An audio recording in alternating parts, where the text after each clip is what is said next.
Happy Sunday, folks.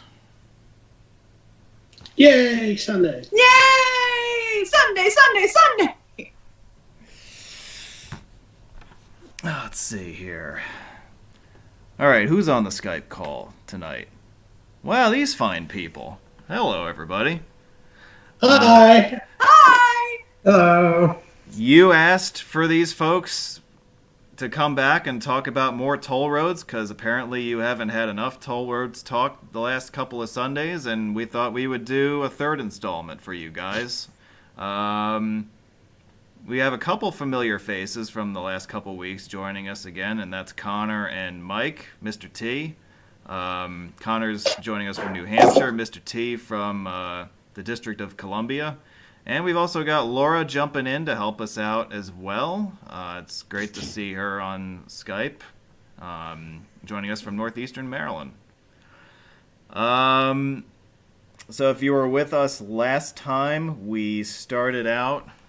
I'm going to minimize you guys for a second. Don't worry, I'll be back.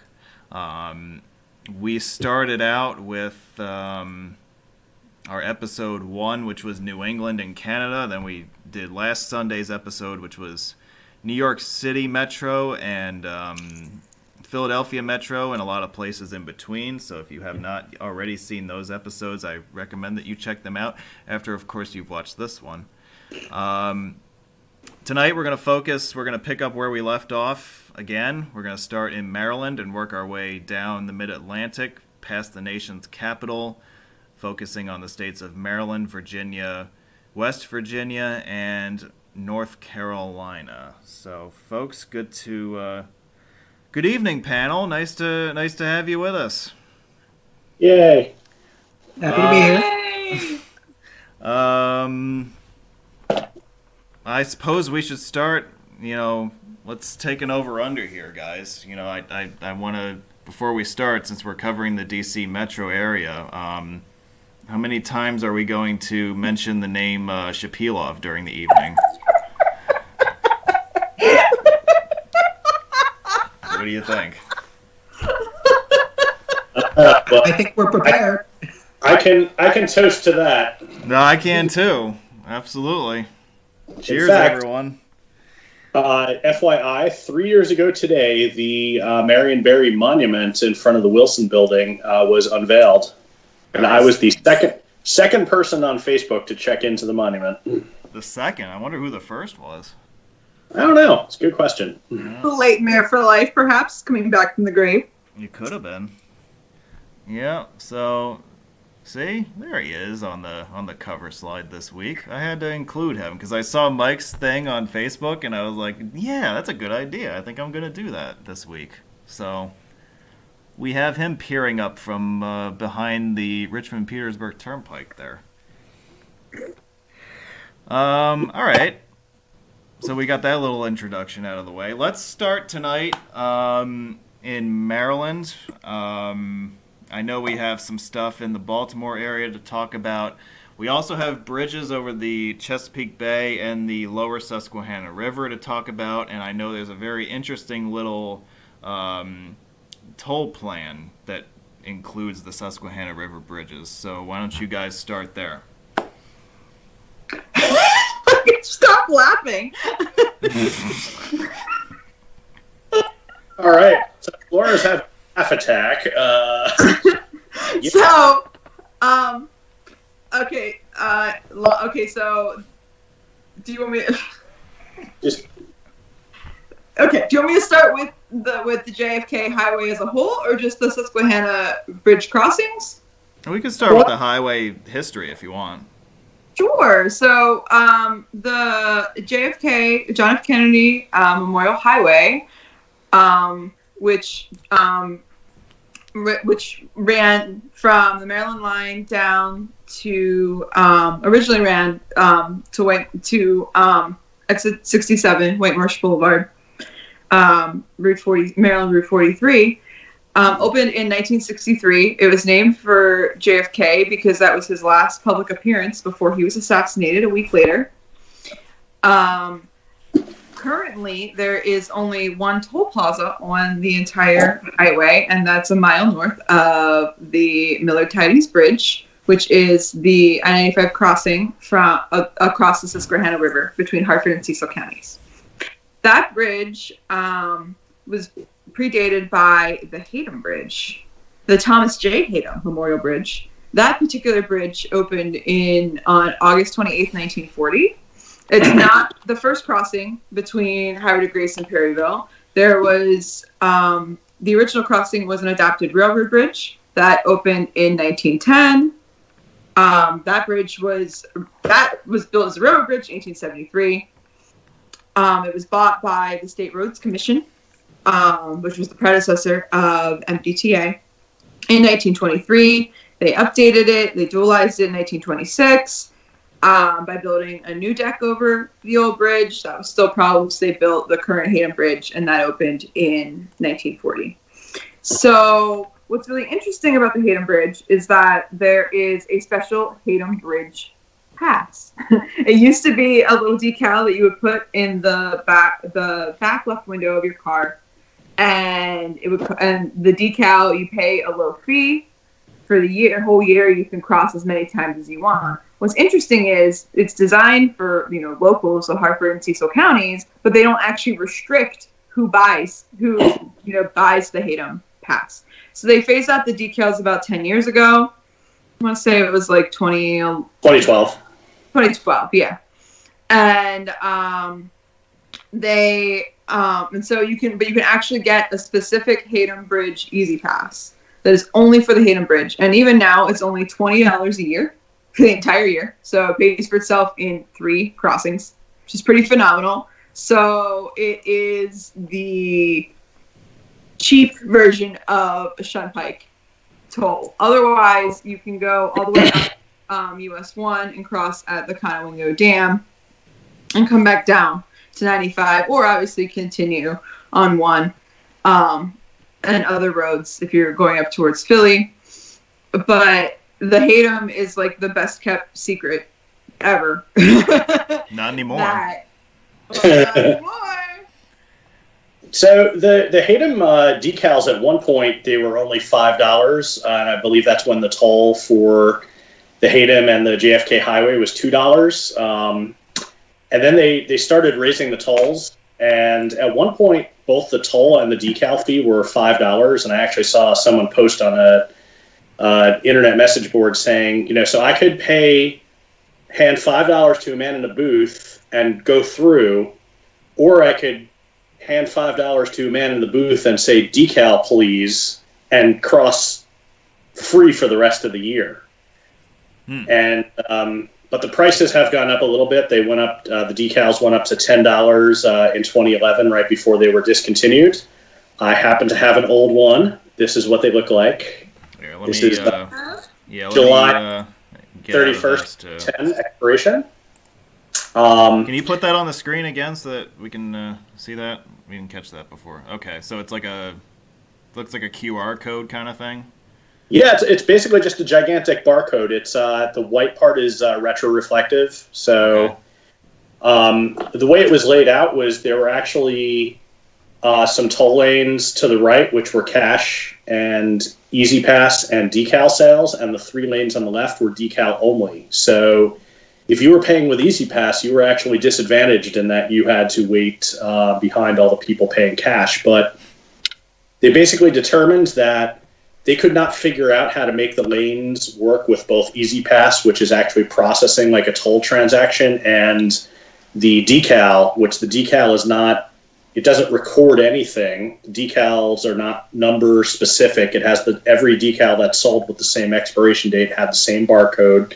So essentially all it was a big gate opening pass. All it did was lift the gate. There was no record of transaction or anything. So they couldn't get them to work together. What happened was, as they started phasing them out, they made the announcement about a year in advance, and they started selling the Hayden Easy Passes, which you can get one of 2. You can either get a specific Hayden Easy Pass, which literally only works to let you through the Hayden toll plaza. It will not work anywhere else. It will generate a violation if you try to use it anywhere else.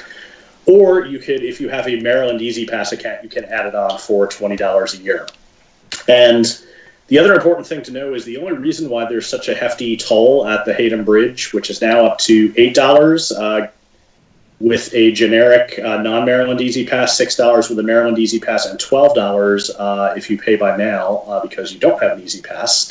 The reason it's so expensive is for just that dinky little bridge is because the JFK Highway used to have ramp tolls, but they took them all away. And now the only toll for the JFK Highway, which you're paying for the entire segment from Maryland 43 all the way up to the Delaware state line, is that northbound plaza at the Hampton Bridge. And if they did not have the toll on the Hampton Bridge, then, or excuse me, the Tidings Bridge is on the JFK Highway. If they did not have the equivalent toll on the Hampton Bridge, everybody would detour and cross the Hampton Bridge. Whereas now, only the people that have a decal who are in the know will be able to do that. For example, when I said when the toll and the decal fee was the same, you had to ask for the decal. They wouldn't offer it. They would gladly take your $5 and let you go and then take $5 more from you the next time you come through. So you really have to be in the know. Now you have to do a little bit of extra legwork because you actually need to obtain an Easy Pass transponder to put the plan, the Hampton Bridge plan on it. But I certainly have the Hampton Bridge plan. It sure sounds like Laura does as well. And if I cross the bridge, I want to say probably 6 or 8 times a year. So that's up to 5 free trips I'm getting. Yeah, I mean, living in Hartford County, we cross it pretty often. Anytime we want to go anywhere to the Northeast or to the Eastern Shore. So, yeah, I mean, my family goes back to the decals. I think when I got my first decal, it was when it was 5 to cross or 5 for the decal. And then now I just have a regular Easy Pass. And so I don't remember when the last time was that I bought a decal. But I know that when they were phasing them out was at the point when I had an Easy Pass anyway. So I never had the exclusive I've never had an exclusive Hampton Easy Pass to cross.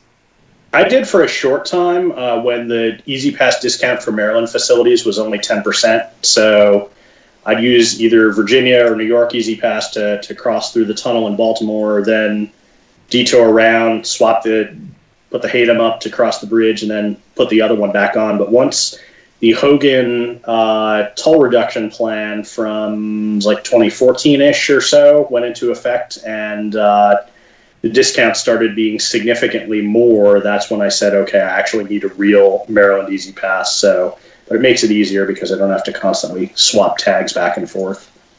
Right. So Governor Hogan was elected in 2014. So that plan, the toll reductions happened in 2015, which actually kind of annoys me because I really think the previous governor, Governor O'Malley, got a lot of crap for raising the tolls when it really wasn't his fault. A lot of those tolls hadn't been raised in decades. And so he was doing the fiscally responsible thing by saying, hey, why are some of these tolls still $2? And they've been $2 since like the 1970s. And we're in the 2010s. Yeah, actually, the tolls were actually doubled around 1999, 2000, because it used to actually only be $1 each way to get through the tunnels in Baltimore, which was totally crazy. It went up to $2, and then it stayed frozen for a while. And then when O'Malley put them up, he raised it to $3 for a couple of years, and then I think when it went up to $4, that's when people started to complain and be like, gosh, this is really expensive. But I should note that the Hogan toll reductions, they're only a toll reduction if you have a Maryland Easy Pass. If you don't have a Maryland Easy Pass, you're still paying $4. That is true. And I think in particular the toll that I was thinking of was the Bay Bridge, which I think used to be $2 or was $2 for a long time. I don't know. So the Bay Bridge, and I guess we could kind of move on to that since we're talking about that before we jump back to Baltimore.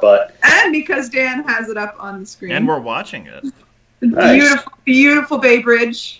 I love the Bay Bridge. That is by far one of my favorite bridges, and I don't understand why everybody thinks it's so scary to drive over. It's really not that bad. I'm with you, Mike. I guess it can be a little intimidating when there's two-way traffic, but interestingly, like in this video.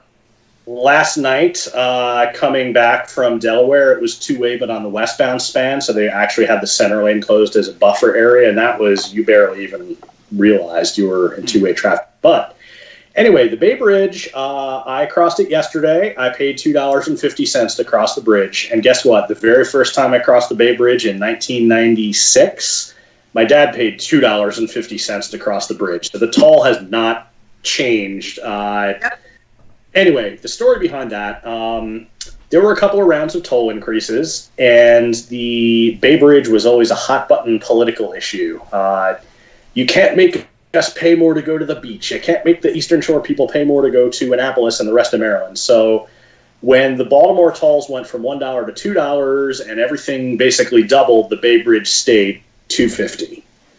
And then under the O'Malley toll increases, they decided they were going to harmonize them with everything else. So the Bay Bridge, whereas I guess the equivalent would be the Nice Bridge, or the Nice/Mac Middleton Bridge on Route 301 over the Potomac, that went up from $3 to, I don't even remember, $3 to $4.50. And they said, okay, so the Bay Bridge is going to go up from $2.50 to $4.50. So it jumped.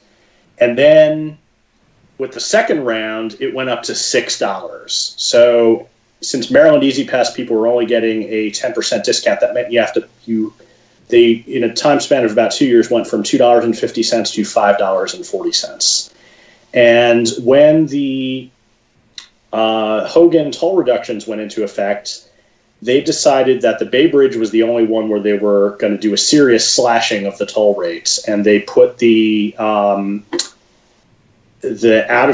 Easy Pass toll from $6 back down to $4, which is, the nice Mac Middleton Bridge over the Potomac River, that is still $6, whereas the Bay Bridge is $4.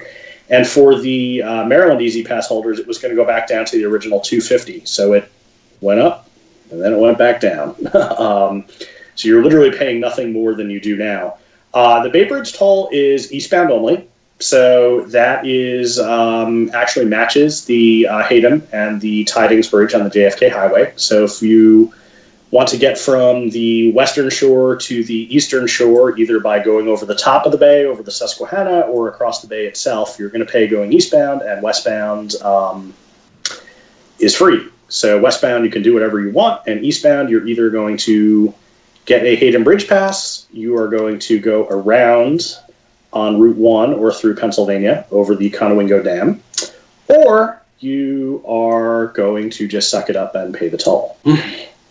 Yeah, I do want to add regarding the Haddam, but Shunpike, on average it takes about 10 minutes. I would say if you hit the traffic lights wrong, maybe plan for 15. But yeah, as far as the amount of money, the bang for your buck, that's a pretty good one. If you're able, if you purchase the Haddam Bridge Pass and then do that that particular Shunpike. And if you're a fan of Royal Farms, you are in luck, because when you do that Shunpike, you pass not one, not two, but 3 Royal Farms. Yes. All right. It's amazing because so I work as a local town planner, but I work very closely with Harford County planning, and so it's interesting because that intersection is a nightmare with Maryland 155 and Route 40 because of the Shunpiking and because of 155 coming in at a rakish angle. But yeah, the Royal Farms, they know. They know that there's a bunch of traffic coming through, and so it's kind of this weird mixed blessing of, it's a traffic nightmare, but at the same time, it's great for business. Yeah, during weekday rush hour, it can get, especially in the evening, it can get pretty bad because a lot of, the JFK Highway, the Haddam Bridge, and all the Baltimore tunnels are in a Baltimore area commuter plan on Easy Pass, so you pay I don't know, it's pretty cheap. It's like $1 or something to cross, but still $1 versus free passage. I think most people are going to take the free passage, which they specifically do not. There have been people who have asked many times, can we have the Hampton Bridge passes work on the Tidings Bridge? And they're like, oh no way.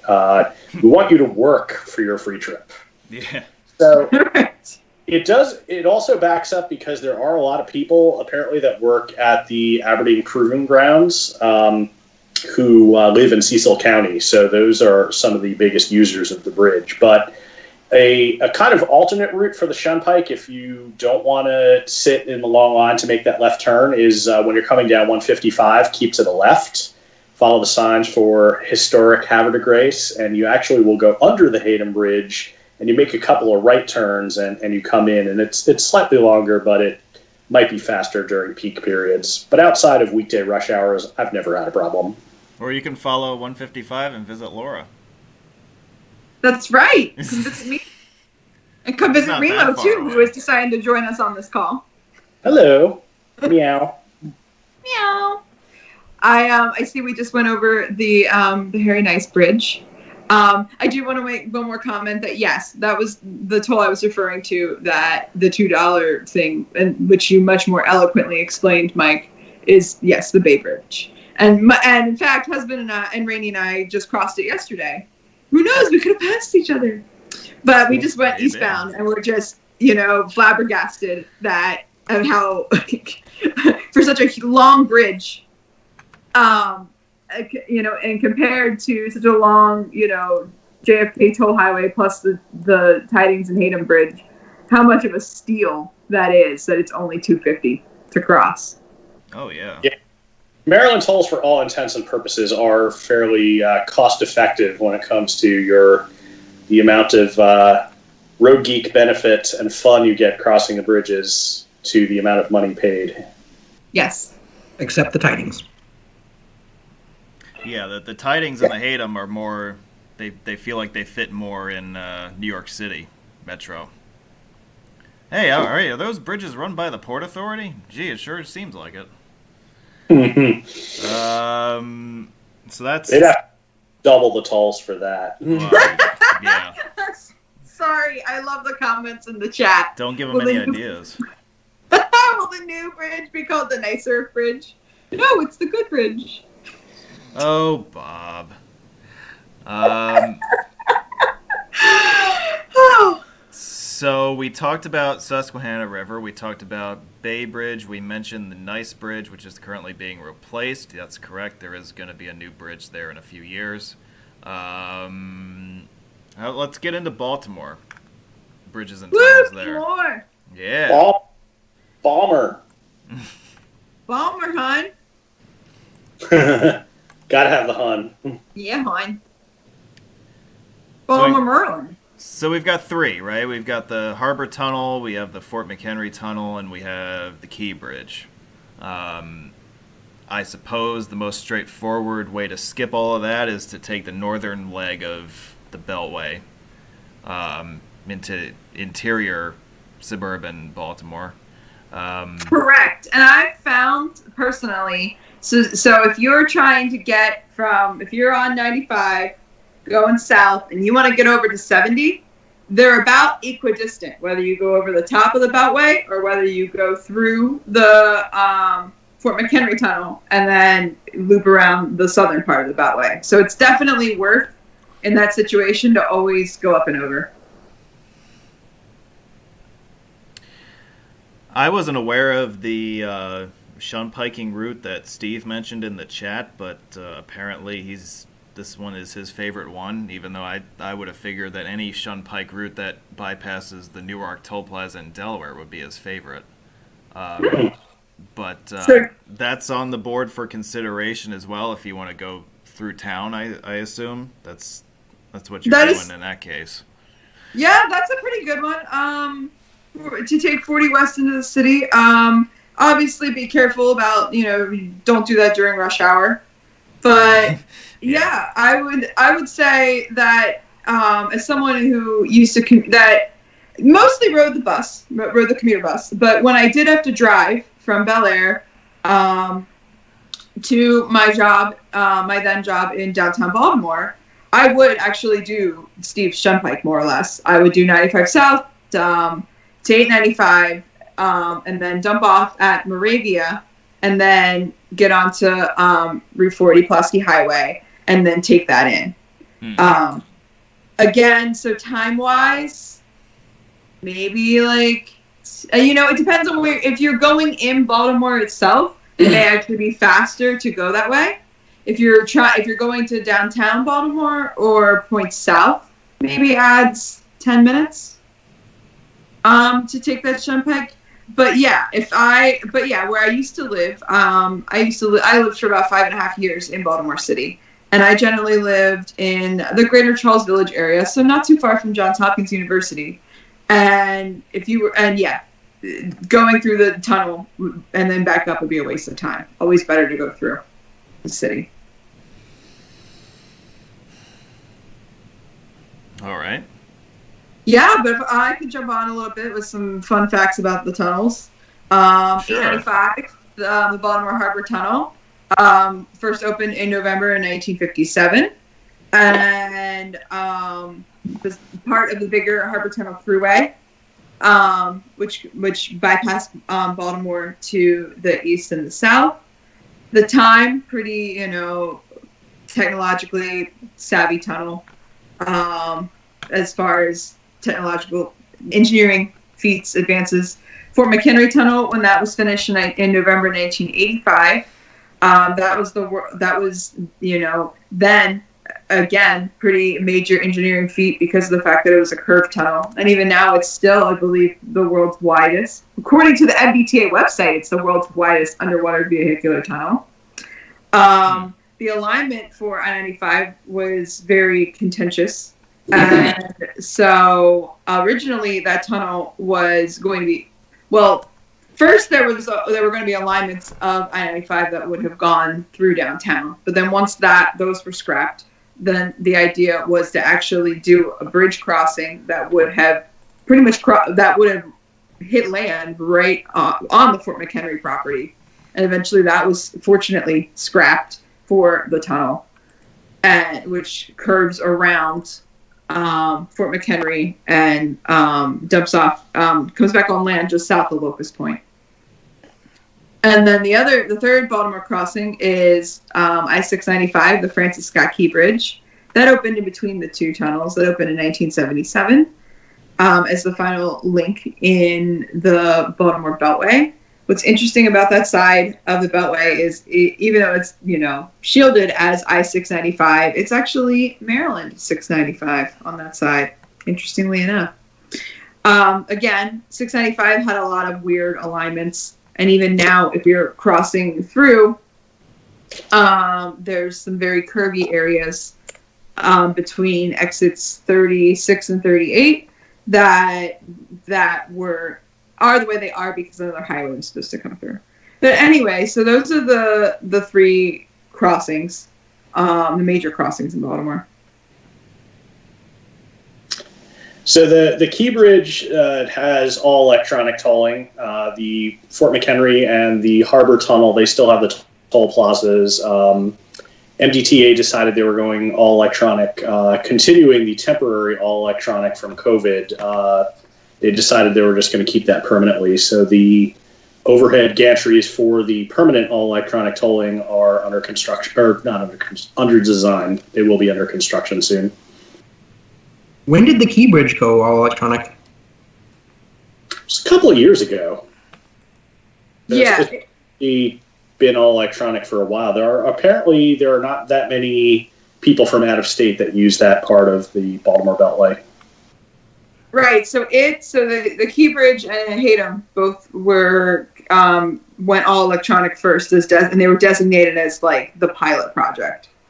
And then COVID happened, and so that's hence where the idea of, oh, hey, why don't we make these more permanent kind of came about. So before we get off of Baltimore, there are express toll lanes on I-95 north of the. These toll lanes were constructed by MDTA in two phases. And unfortunately, they did the phases simultaneously. I think that was to spread it out over more fiscal years because of budget issues. So it did take a very long time to build these lanes. They are currently extending them northbound only from, they go right now from the 895-95 split north to just north of Maryland 43, White Marsh Boulevard. And they're extending the northbound lanes from Maryland 43 up to Maryland 24 in the Bel Air exit. My exit! Yay! Yay! My southbound exit. If I'm going northbound on 95, that is my exit. Obviously, if I'm going southbound, if I'm coming from Delaware and so forth, then Route 155 is my exit. But yes, 24 is my exit from point south. So although these are billed as hot lanes, there's two kind of competing philosophies for how the tolls should be set in hot lanes. Maryland has chosen we adjust the toll rates on a schedule, which generally works for the most part. I mean, this is not too congested of a corridor, as opposed to what some other agencies do that we'll talk about fairly soon in Virginia, where it's actually real time based on the amount of traffic in the lanes. The toll rates are kind of odd amounts because as part of the Hogan toll reductions, they decided we're just going to knock 3 cents per mile off whatever the toll rate is. So it went from a nice even number to, I think it's $1.54 in times, $1.19 in off-peak times, and like 49 cents in the overnight period. So if you're wondering where those numbers came from, I think it was 75 cents minus 21 cents or something like that. That's how they came up with that, because it's 7 miles long minus 3 cents per mile. That's a 21 cent. So add 21 cents to the toll if you want to know what the original toll was pre-reduction. Yep. So what's interesting is, so again, this is someone who used to, occasionally drive a car. I used to actually use those toll lanes pretty regularly. And it's interesting because in some sense, I guess because I would always dump off on 895, I didn't encounter often the problem that would happen where everything recongests at the end. But I would find it would do it less in the morning than it did in the afternoon. But basically, where woohoo, everything's free flowing with the toll lanes plus the regular lanes, and then you get to the end and oh crap, everybody has to merge back in. I think it worked a lot better on going southbound because of the fact that the traffic would split. That that some of the traffic went off on 895, and then the rest went off on 95. So the congestion wasn't like too terrible. But in the afternoon, going northbound, merging back in was pretty often a mess. And I appreciated that most of the time I was on the bus, so I could avoid actually, I was usually asleep. So I didn't see a whole lot of the mess of everything remerging back in, but it was there.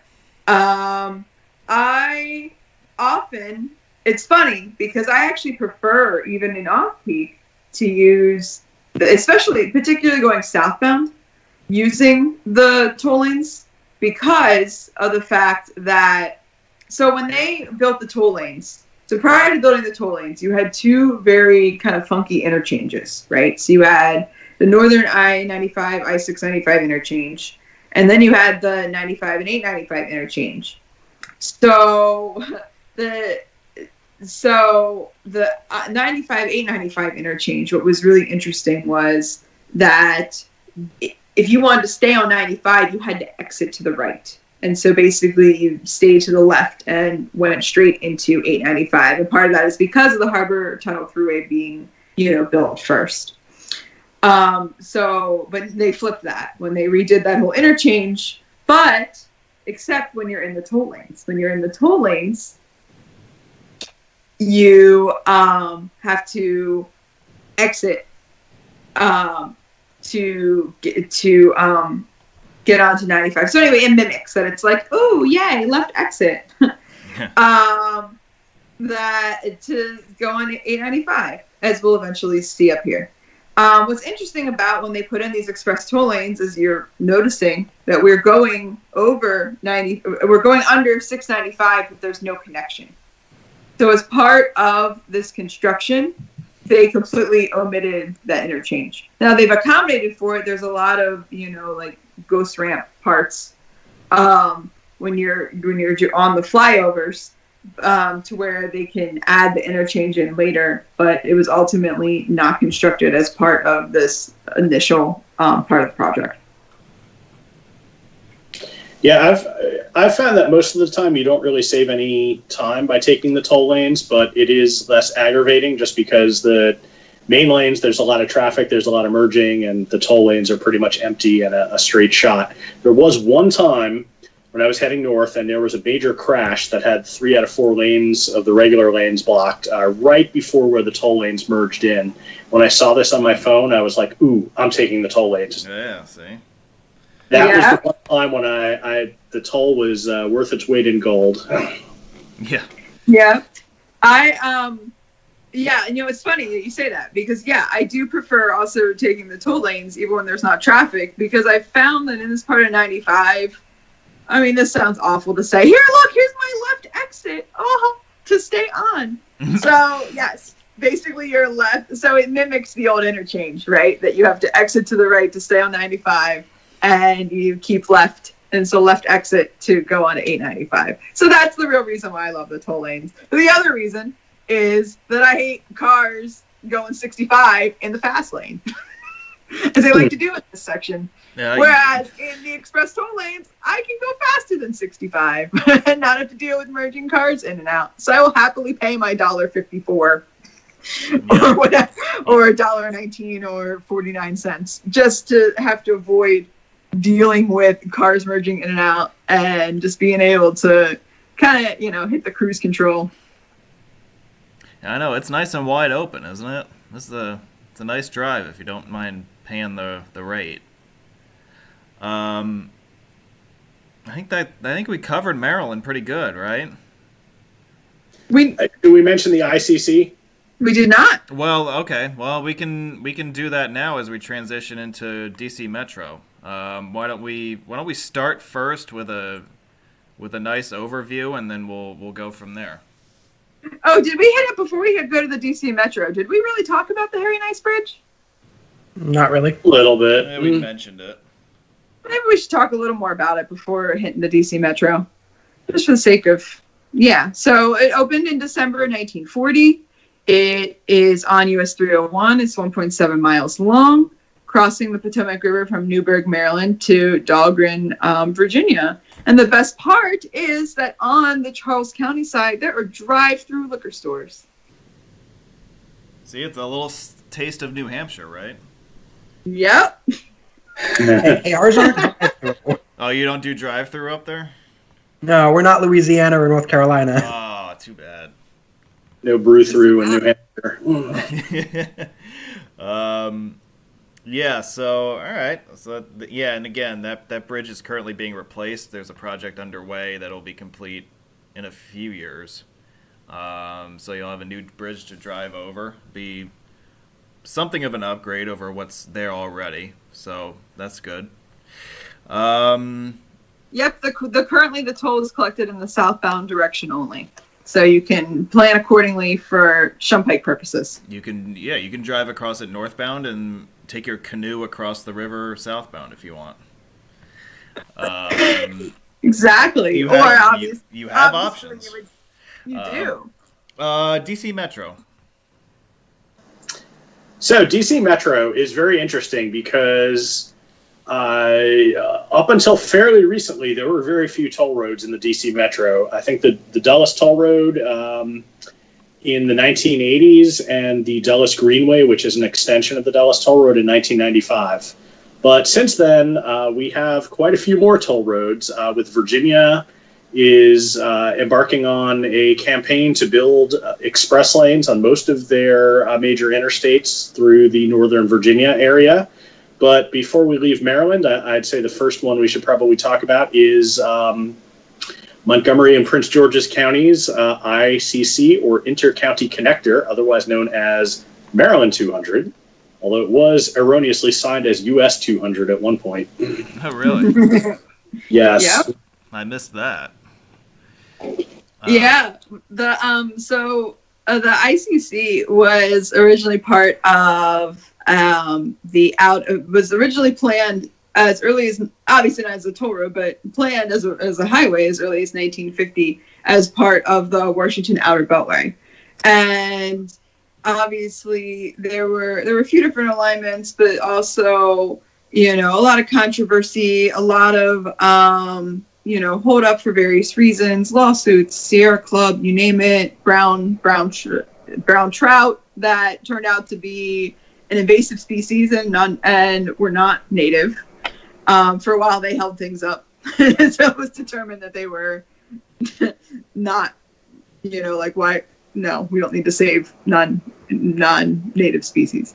But anyway, the Governor Ehrlich, part of his 2002 campaign was to get the ICC built. His predecessor, Governor Glendenning, had canceled it in the late 90s. So his promise was he was going to get it built, and he did. It's pretty phenomenal. In his one term of governor, everything kind of got fast-tracked, and construction began in 2007 at the beginning of Governor O'Malley's term. And the first segment from I-370 to Maryland 28 opened in November of 2011. And then the second segment to Route 1, US 1, opened in November of 2014, 3 years later. We actually had a couple different ICC road meets there. Froggy hosted one, I hosted one. Tantillo, I'm sure you have lots to add. Not a whole lot. I think you covered it fairly well. It basically opened, the initial segment was from I-370 to just past Georgia Avenue. The interchange with Maryland 28 Norbeck Road was actually a temporary connection that was just for that one segment. When they reconnected the rest of the ICC to it extending further east, that ramp was closed. This is a toll road, so you do have to pay to use it. Again, they have 3 sets of scheduled toll rates, and there is a toll rate chart, so you pay based on your distance, how you travel, and there are regular rates. There's a peak rate for morning and afternoon rush hour, and then there's an overnight rate, which is half of the peak rate. They collect these using gantries over the mainline roadway between the interchanges. So you will pass under several gantries as you make a trip, but you will only actually be charged one quote-unquote trip for every set of gantries you pass under. This is actually very important because if you have a Maryland Easy Pass and you live out of state, if you take less than 3 trips per month, you get charged a $1.50 account maintenance fee. This doesn't apply to people who use a Maryland address on their accounts, but passing under 3 ICC gantries only counts as 1 trip, not 3. Yeah, the ICC has its roots back in the 50s as an outer beltway of the DC Metro. This, to my knowledge, is really the only piece of it that's ever been built. And it's a pretty useful highway if you're looking to bypass the beltway. If the beltway is an absolute mess, which, I mean, pre-COVID it always was, but this was a good interior alternate route to get you between the area, what is that, Gaithersburg, over that way? Yes, Gaithersburg. Yeah, out towards I-95. It was a good highway to take if you were looking to get between those two parts of the metro area. Yeah, so I've commuted on a lot of these roads. I commuted for a brief period, a very long commute when I lived in Baltimore City to Rockville. And so I frequently used the ICC because that was an hour and a half. Within rush hour traffic, it was an hour from Baltimore City to Rockville was an hour and a half each way in rush hour, which was terrible.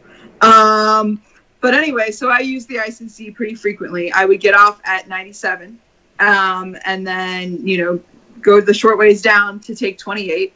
I always, and I know that part of this is probably due to spatial reasons, but I honestly I had wondered why they didn't do an interchange with Maryland 28, just because of that frequent, and that was actually where Maryland 28 is to Rockville was one of the proposed alignments of the Washington Outer Beltway.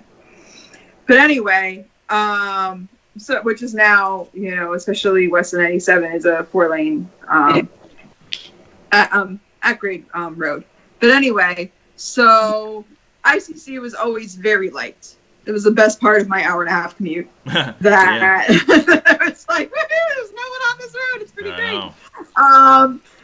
And then, like I said, I would dump off on 97, which was very wide, and as a result, it was. I basically, when I would get off, I would practically just I would get off, and then I would stay in that rightmost lane, and then turn onto 28. So they planned for that pretty well, knowing a lot of people would go to Rockville. But anyway, the Shunpike. So the western end of the Shunpike is, to go from Shady Grove East would be to take Shady Grove Road to Maryland 115, which is Muncaster Mill Road. Taking that to Maryland 28, which is Norbeck Road. You would take Norbeck Road, and there's a part so it's Maryland 28, then it becomes a county highway, and then it turns into Maryland 198. So that would be your eastern end, Shunpike, to then take 198 all the way to 95. You can do some other Shunpikes as well. There's Briggs Cheney Road, which you could take from 29. You could take Briggs Cheney to another road that changes names a few times. From Good Hope Road to Bonifat Road to Belpre Road, and take that to 28. So there's a few options. Obviously, in Montgomery County, these roads are very, very congested, the local roads. So in that sense, I think it's almost always worth to pay for the toll. I realize I'm not a good advocate for shunpiking on some of these roads, but I will also advocate for in Burtonsville, at 198 is a Roy Rogers, and it's the best Roy Rogers ever. And there was a really awesome employee that worked there, and I hope he still works there. I haven't been there, since COVID. Husband, you're gonna have to remember what his name is and write it in the chat. But he was really, really great. You would come into Roy Rogers, and he would be like, "Welcome to Roy Rogers." He was the best greeter ever. He'd always ask you if you needed anything, and he would help you out. He was so great. I wish I remember his name. So also worth adding is that because of the controversial nature of the ICC, it was built with a lot of environmental mitigation features. So it is probably one of the most environmentally friendly roads in the entire country. And this is going to sound like a horrible random fact, but I'll say it anyway just for fun. But as part of the environmental mitigation, they were also on the lookout for any species or anything like that might get involved in the construction sites, and they didn't want the animals to get hurt or anything. So there's one time a turtle got into a construction site, and the workers, according to all the protocols, they rescued the turtle and they rushed it off to the veterinarian to make sure that the turtle was okay. And somebody I know, who shall remain nameless, said, "Oh, the turtles get better health care than the humans." Oh. I have a feeling I know who that is too. It's sad but true. No, they're not wrong.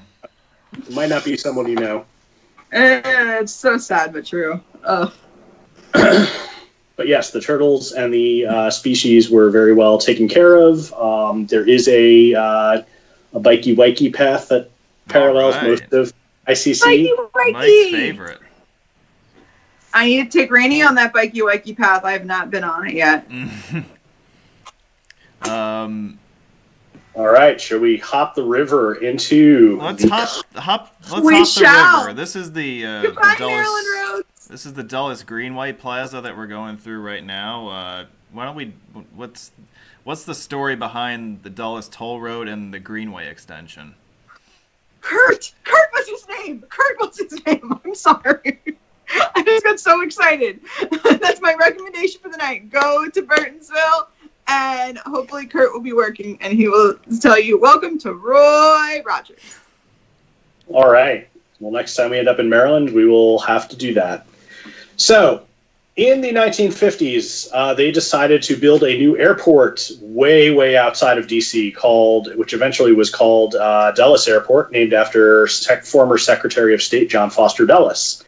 And it was so far outside the city that they decided they needed to build a special access road to get there. So they built an access road from Dulles Airport to Route 123 in McLean. But there's a quirk in federal law that says that airport funds can only be used to support facilities that access airports. You can't allow locals to use it. So this is why, to this day, many airports that have transit systems connecting to them, it's a special airport transit system that goes to the terminals, and it connects somewhere to a regular transit system because the airport funds couldn't be used to pay for a transit system that locals could use. Likewise, airport funds could not pay for a roadway that locals could use. So you got onto the road at Route 123 in McLean, and you only had entrance ramps going westbound. There were no exits going all the way out to the airport. And likewise, eastbound, only exits from the airport, no entrances. So they connected to Route 123 in McLean, which you could take to GW Parkway to get into D.C. over one of the various bridges there. So in the 1980s, this thing called Reston happened, and there was always town of Herndon, so there was a little bit of development, but then this private developer bought up a whole huge amount of land and decided to build this gigantic development, which is now known as Reston, which is like the biggest homeowners association ever, but lots of suburban development. So it started to get congested, and a lot of the suburban folks decided, well, it's actually faster for me to get onto the airport access road going westbound, loop through the airport, and come back east. Oh, no, really? To sit in the congestion on the surface streets, and vice versa in the PM peak. Jeez. So the Virginia Department of Transportation, VDOT, they decided that they were going to construct a toll road. This toll road was going to, it would be the Dulles Toll Road. It would be built on either side of the lanes of the Dulles Airport Access Road because, again, there was that prohibition. You could not let local people use the access road. So they had to build a toll road on either side. So the way it works now, this is a very interesting facility, is that the toll road and the access road are still separate entities to this day. And the tolls are set up so that if you're on the toll road, for any local movement you make, you have to pay a toll. But if you go to the airport or you're coming from the airport, you do not have to pay a toll. So the way they do this is if you're getting on at many of the local interchanges in Reston and Herndon, it's the westbound exit ramp that is tolled, but the westbound entrance ramp from the local roads is not tolled. So you get out to the toll road without paying, you would pay at the next exit or wherever it is that you get off. Or you could take a slip ramp onto the airport access road and go through and not pay the toll to get to the airport. And it works the reverse way. The Dulles Toll Road was extended in 1995, 94, 96, something around then. Private developers decided they wanted to develop a lot of Loudoun County, and they said that we need a good way for people to be able to get there. So they invested in their own private toll road. It's owned by a group called Toll Road Investment Partners 2, or TRIP 2.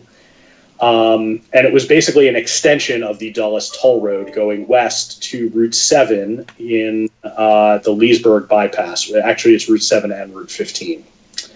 So the Dulles Greenway, because of its private ownership, kind of suffers from the Ontario 407 ETR syndrome, in that the private developers the private owners of the road decided to raise the toll rates quite a bit. And the toll rates are set by the Virginia Corporation Commission because it's a private entity. VDOT has no say in this whatsoever. But there was some legislation that was introduced in this past General Assembly session to actually give VDOT some say over what the toll rates are on the toll road. They can't raise them in a way that materially discourages use of the road, even though they're so high that, let's face it, a lot of people I know that live out there are very much discouraged from using the road because there is no distance pricing. You go through that main toll plaza near Dulles Airport, you pay the same amount if you go all the way to Leesburg or if you get off the first exit like 50 feet past the toll plaza. But nowadays, honestly, the Greenway has a very bad reputation, but the Dulles Toll Road is really caught up, and not in a good way. And the reason for this is because there is the Silver Line of the Washington Metro that has been extended out to Tyson's Corner and Dulles Airport and Loudoun County. And the Silver Line needed to get paid for somehow. So Dulles Airport took over the toll road as part of a memorandum of understanding with VDOT, and they maintain the road, but they get to collect all the toll revenue, and they use the toll revenue to pay for the bonds for building the Silver Line. So when I first started driving the toll roads of Northern Virginia, the main toll plaza was 50 cents, and the ramp tolls were 25 cents. Now, the main toll plaza is $3.25, and the ramp tolls are $1.50, and they're still raising them. So that's a brief overview of the Dulles Toll Road and the Dulles Greenway. Now, what is the status of the Silver Line as we speak? Supposed to be finished and turned over to Metro by Labor Day, and then Metro has to do some testing. So hopefully in early in 2022, it should open for passenger service. And this will take you all the way out to Dulles from downtown. Yes, the Silver Line, it will start in Ashburn, which is a little west of Dulles. 2 stops, Dulles Airport, a bunch of stops in the median of the toll road / access road. Yeah. With a detour through Tyson's, and then hooking up with the Orange Line at between West and East Falls Church. And then following the Orange Line and the Blue Line all the way out to Largo Town Center.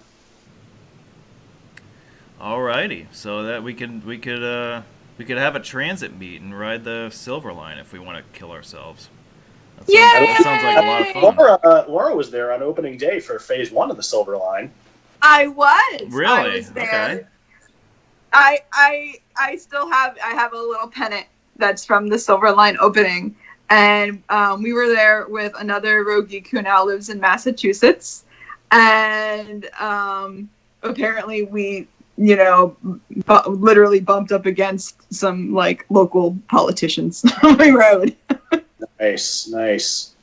So, to Shunpike the Dulles Toll Road and the Greenway, first of all, the Greenway is actually fairly easy to Shunpike because VDOT has, the Greenway was built before there were all these non-compete clauses inserted into these private toll road contracts. So VDOT is really not under any obligation to not compete with the Greenway. So they have basically taken Route 7 between Leesburg and Route 28 and Route 28 all the way down to I-66 and made it into a freeway. They've just, there were always some access control restrictions, but they basically took every traffic light just one by one and built interchanges or closed them off. So it is essentially a free ride. There's still one more signal, though. Yes, just one more signal at just east of Leesburg. And so the toll road itself, it is actually not that bad of a ride to go from Leesburg into Tyson's off-peak all the way in on Route 7. It's really not that bad.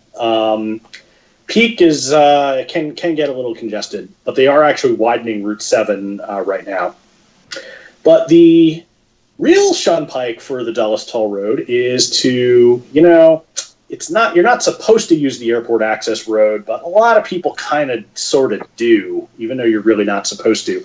All the entrances to Dulles Airport are posted airport business and passengers only, other uses excluded or other uses prohibited or something to that effect. So basically, if to use the access road, you have to get on, you have to go all the way to the airport, and you have to either take a really long detour through the airport, which eats up a lot of your time savings, or you make a U-turn at one of the interchanges, which the airport police are always looking for, Or there is a back entrance to Dulles Airport that goes out to Arion Way and Route 606, which if you get out that exit, you turn left, you get to the first interchange on the Dulles Greenway by doing that, or to Route 606, which goes around the back of Dulles Airport. I have actually worked on studies in my professional side for the Airports Authority looking at this, what they call cut-through and backtracking. They do watch for people doing this, so I would definitely not recommend doing anything illegal there. We cannot condone that. But the good news is that airport business has a very loose definition. A lot of people think that airport business, oh, you have to be flying out of the airport or something like that. Oh, no. There's a gas station at the airport, and there's a hotel. And the hotel gift shop owner and the gas station owner, they were like, oh, no. You will not tell people that they cannot come to the airport just to use the gas station because you're cutting into our business. So the lawyers have said that if you go into Dulles Airport and you stop at the gas station, as long as you buy something, that is considered airport business. And that makes it perfectly legal to use the airport access road. All right. Nothing like a little blurring of the lines, huh? Yep. Just buy a muffin and you're good to go. That is one of two places where I joke that there is a buying a muffin will really gain you something in the transportation world. The second one actually had to do with the use of a Nexus Pass, which is for crossing the U.S.-Canadian border. Oh, yeah. Coming into the U.S. at Toronto Airport, where if you wanted to skip the line for the Canadian security checkpoint, what you would do is you would purchase a muffin. You would go to the Nexus machine and you would say that you have food item and you have something to declare. So you would go to the U.S. It was actually U.S. bound. You'd go to the U.S. Customs officer, tell them I want to have my muffin inspected. They would send you to secondary inspection. Really? And where secondary merged like 3/4 of the way into the security line. So in other words, they would just glance at the muffin and let you go, but then you'd cut most of the security line. Wow. So sometimes muffins will really gain you something when you're traveling. Either skipping a toll or congestion or Canadian airport security. I never knew that a muffin could be such a valuable item. Now you know. Yeah, I do. So that's Dulles. Some really interesting stuff there. Although I think it kind of pales in comparison to the kind of discussion we would have about our next highway that I think we should spend some time on, and that's I-66.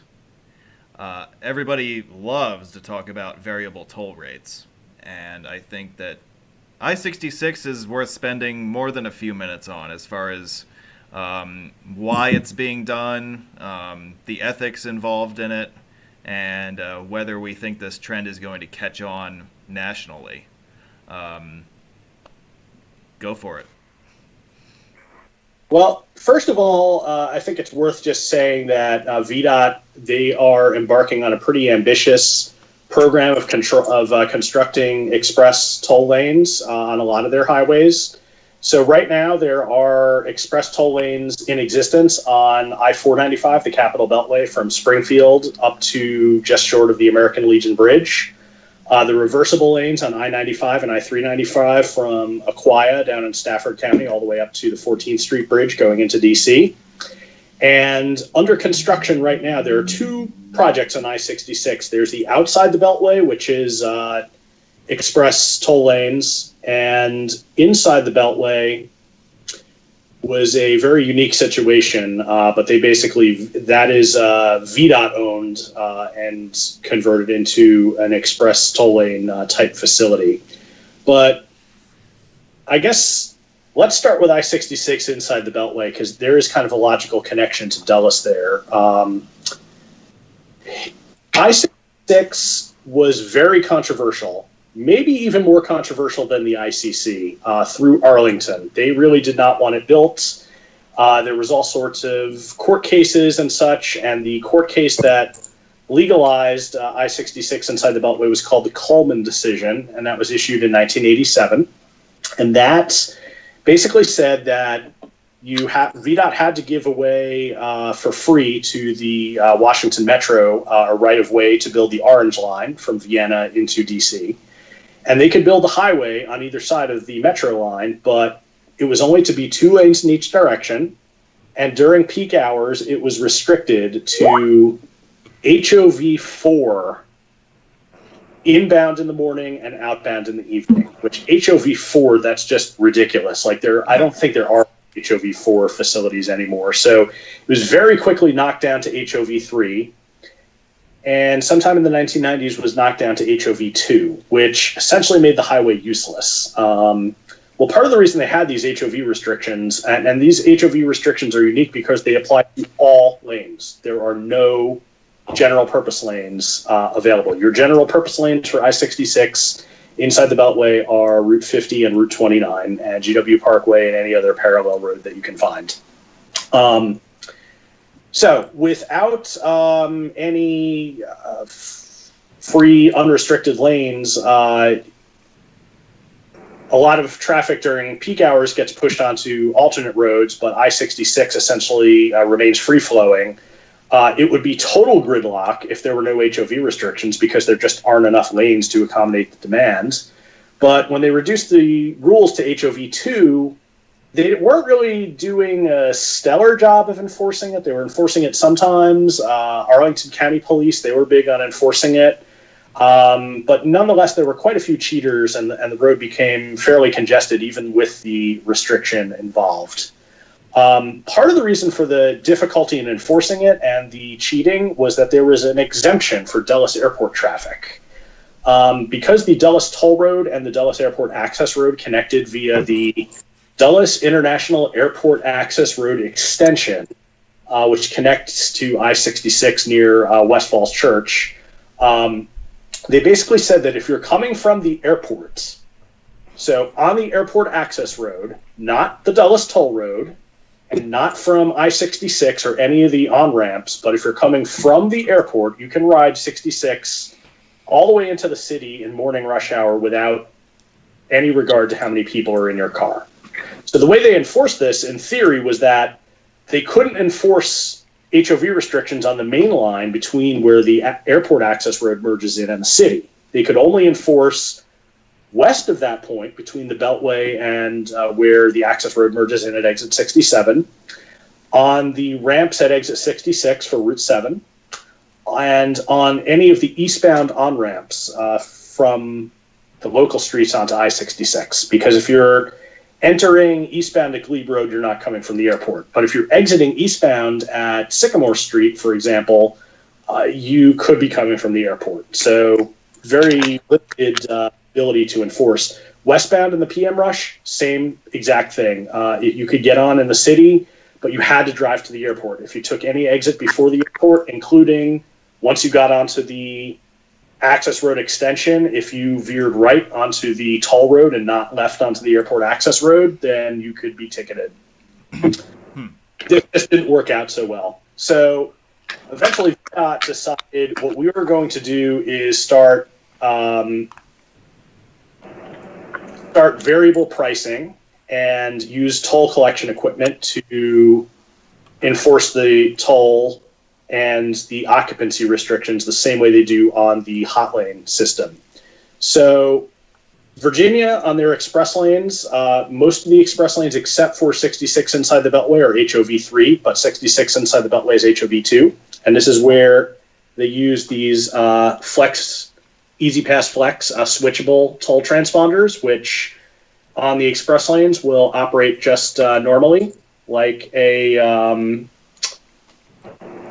regular toll transponder, but if you flip the switch to HOV mode, then it essentially charges you a toll of $0. Can you put that up on the screen again? Yeah, there it is. Yep. That's the one that beeps, right?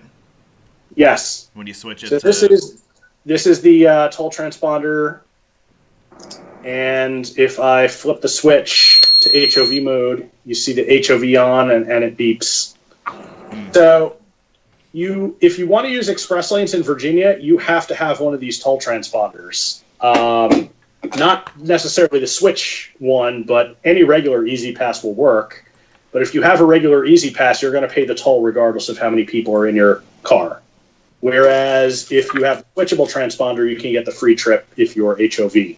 So the benefit of this is, first of all, when they did this, for any HOV facilities that they converted to express lanes, they removed any exemptions. So this upset hybrid vehicle owners quite a bit because they were used to getting a free ride in the HOV lanes, and that was taken away from them. But also, the Dulles Airport exemption was taken away under the guise that it was certainly much more helpful to have a strictly enforced restriction on I-66 that meant that the path to the airport was a lot clearer. You could pay, or you could ride with someone, or if you're taking an airport taxi, you automatically have two people in the vehicle. So the airport taxis always have the flex transponders, so you get a free ride then.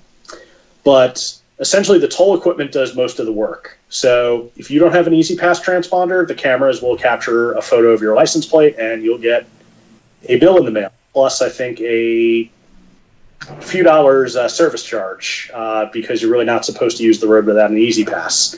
If you have an Easy Pass, you're either going to charge the toll, or you are going to pay nothing if you are a carpool and you have that Easy Pass Flex set to carpool mode. But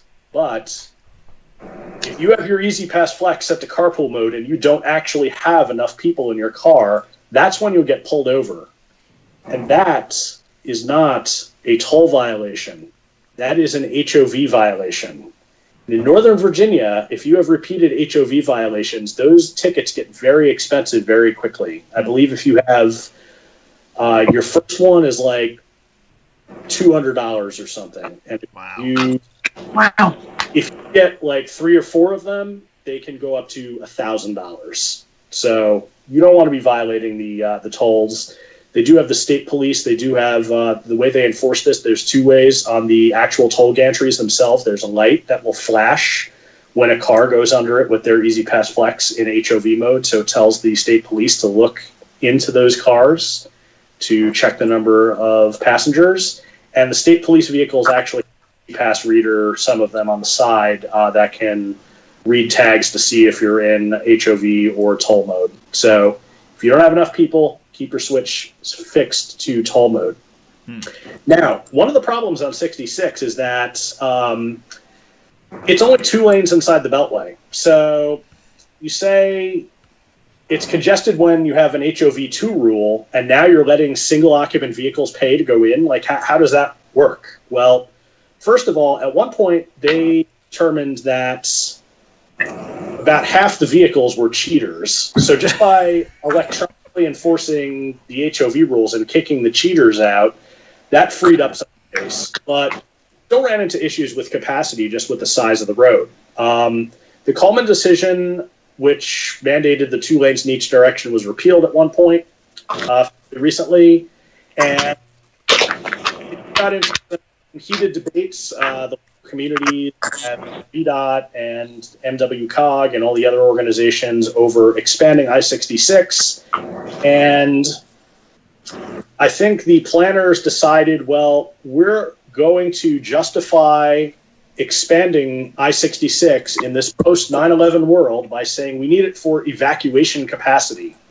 And some of the local folks called their bluff and said, okay, well, that means you only need to expand the westbound side, right?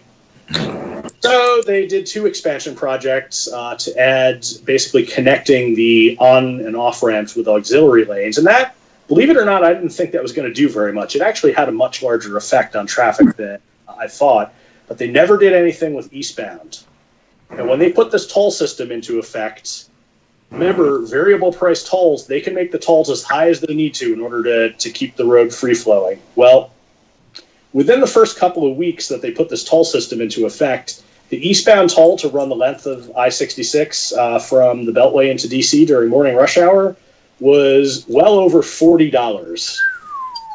And when it As of those signs with the $45 toll rate hit the news stations, people were furious. I honestly thought that was the beginning of the end of express toll lanes in Northern Virginia, that it was going to be that bad. But apparently the furor calmed down. VDOT, they have been very happy to point out that the average toll paid is much less. They would actually, on days when the toll would hit a record like $46 or $48, they would say, well, only 19 people ended up actually paying a toll of over $40. And obviously these people really, really, really needed to be where they needed to be. Yeah. And were willing to do that.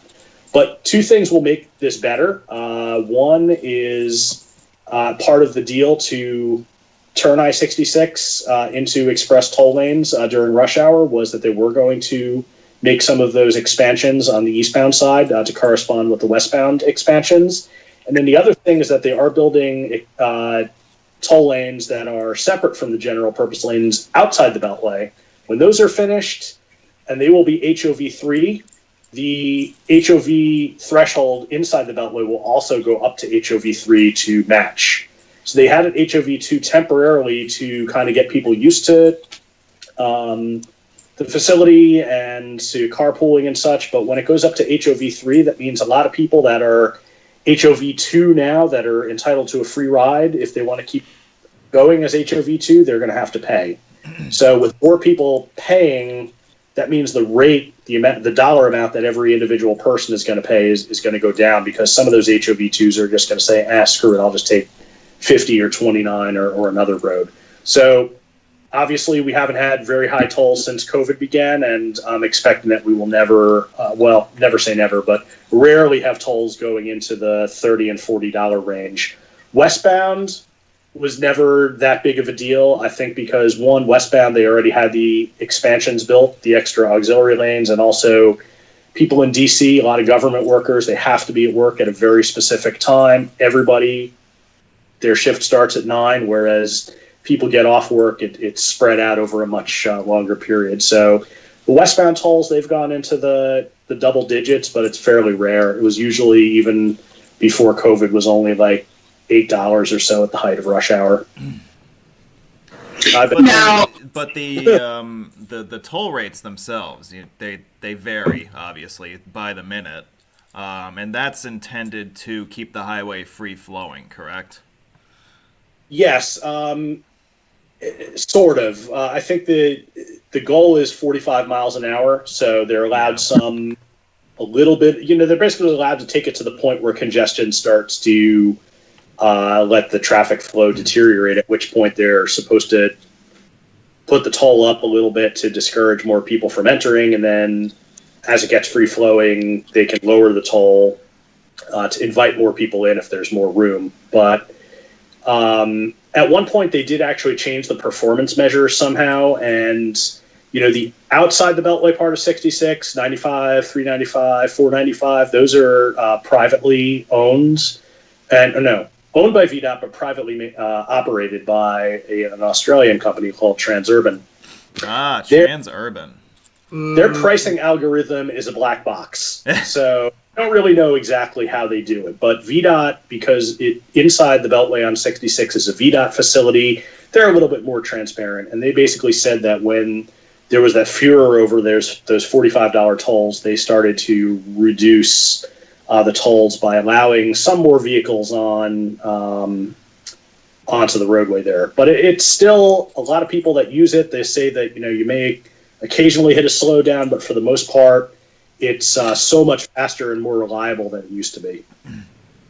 Yeah, and the other thing I want to bring up about toll rates is that in situations when we're driving and we have places to go, there is always a price that we as consumers, because really we're in that position as drivers, we're consumers in this case.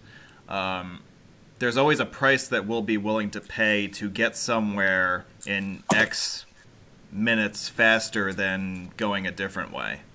And I think that's I'm sure there's going to be a lot of studies done as far as driver mentality when it comes to analyzing variable toll rates, figuring out what people's limit is as far as what they're willing to pay. Because right, like when the tolls are $30 or $40, it's, you look at that and it's extreme. Yet at the same time, you're noticing that there are people who are willing to pay that to go 10 miles. Right? It's not even 10 miles, I don't think. But if I live in Vienna and I'm trying to catch a flight at National Airport and I'm running late, yeah, I'm paying the $40 because otherwise I'm out a $250 plane ticket. Yeah. Yeah, and there are, of course, a myriad of scenarios there. And I think it's really interesting to study human psychology in instances like this, because trying to predict how people are going to behave, behavioral patterns, I think, have a lot to do with the implementation of these projects. I find that stuff really interesting. I don't know, Mike, you've kind of, as an engineer, you've kind of spent some time, I think, glossing over some of that stuff. But what do you think about that aspect of it?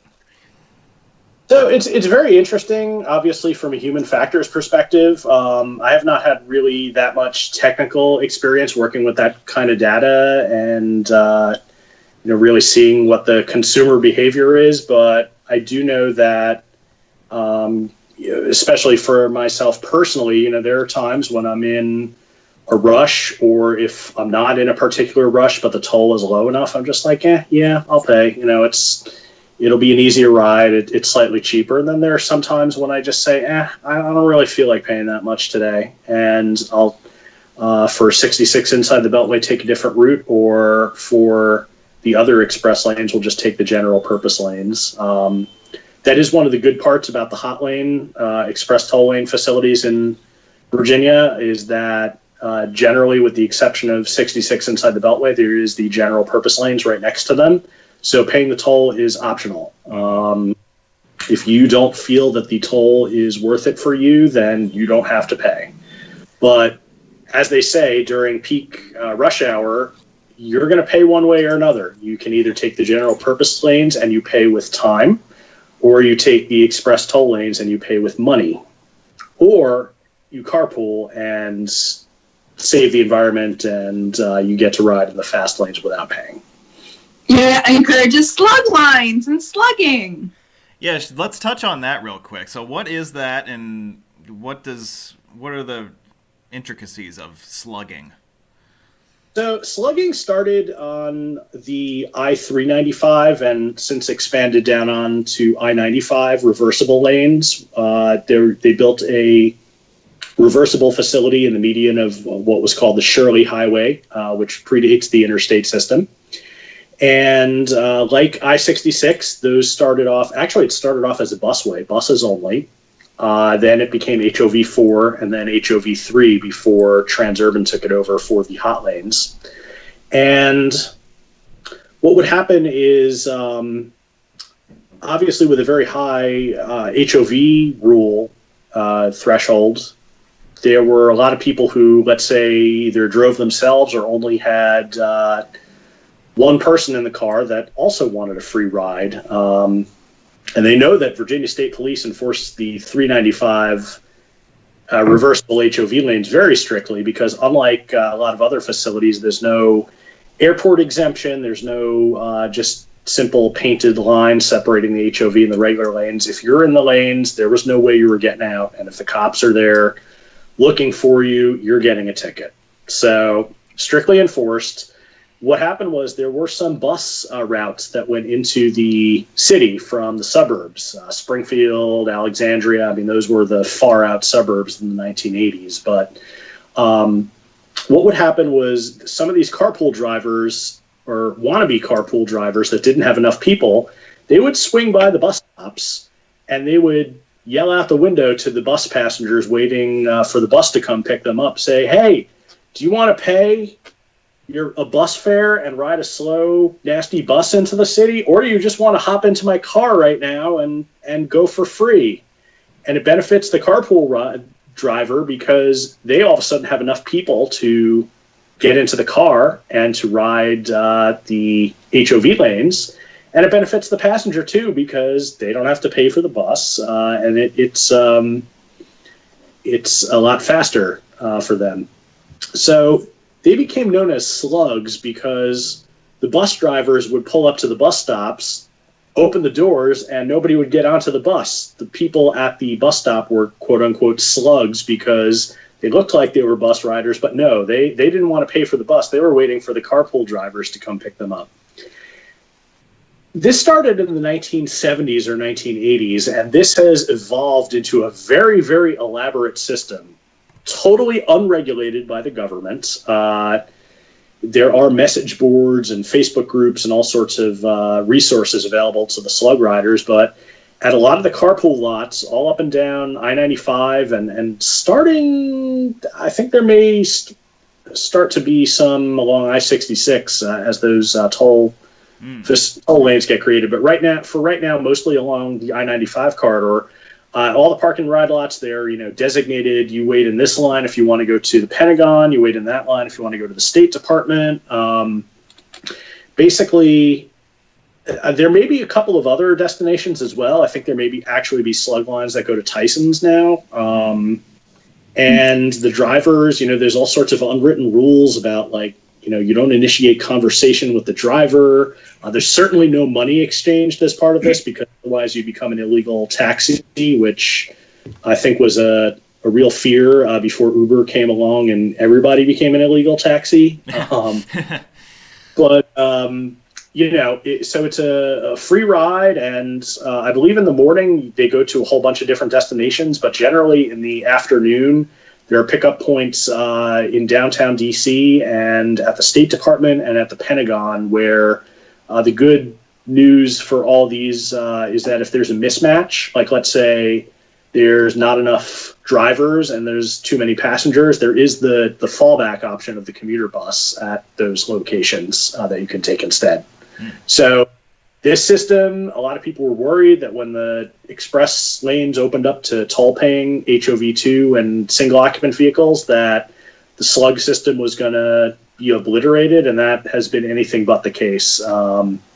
Nowadays, there's more interest than ever, or at least there was pre-COVID, in the slugging. The only catch being that in the past, anybody could be a slug driver. So you could be some random dude from Richmond that's trying to get into DC for a meeting, like on a one-off basis, and you could just swing by a commuter lot and pick up 2 passengers and drive them in.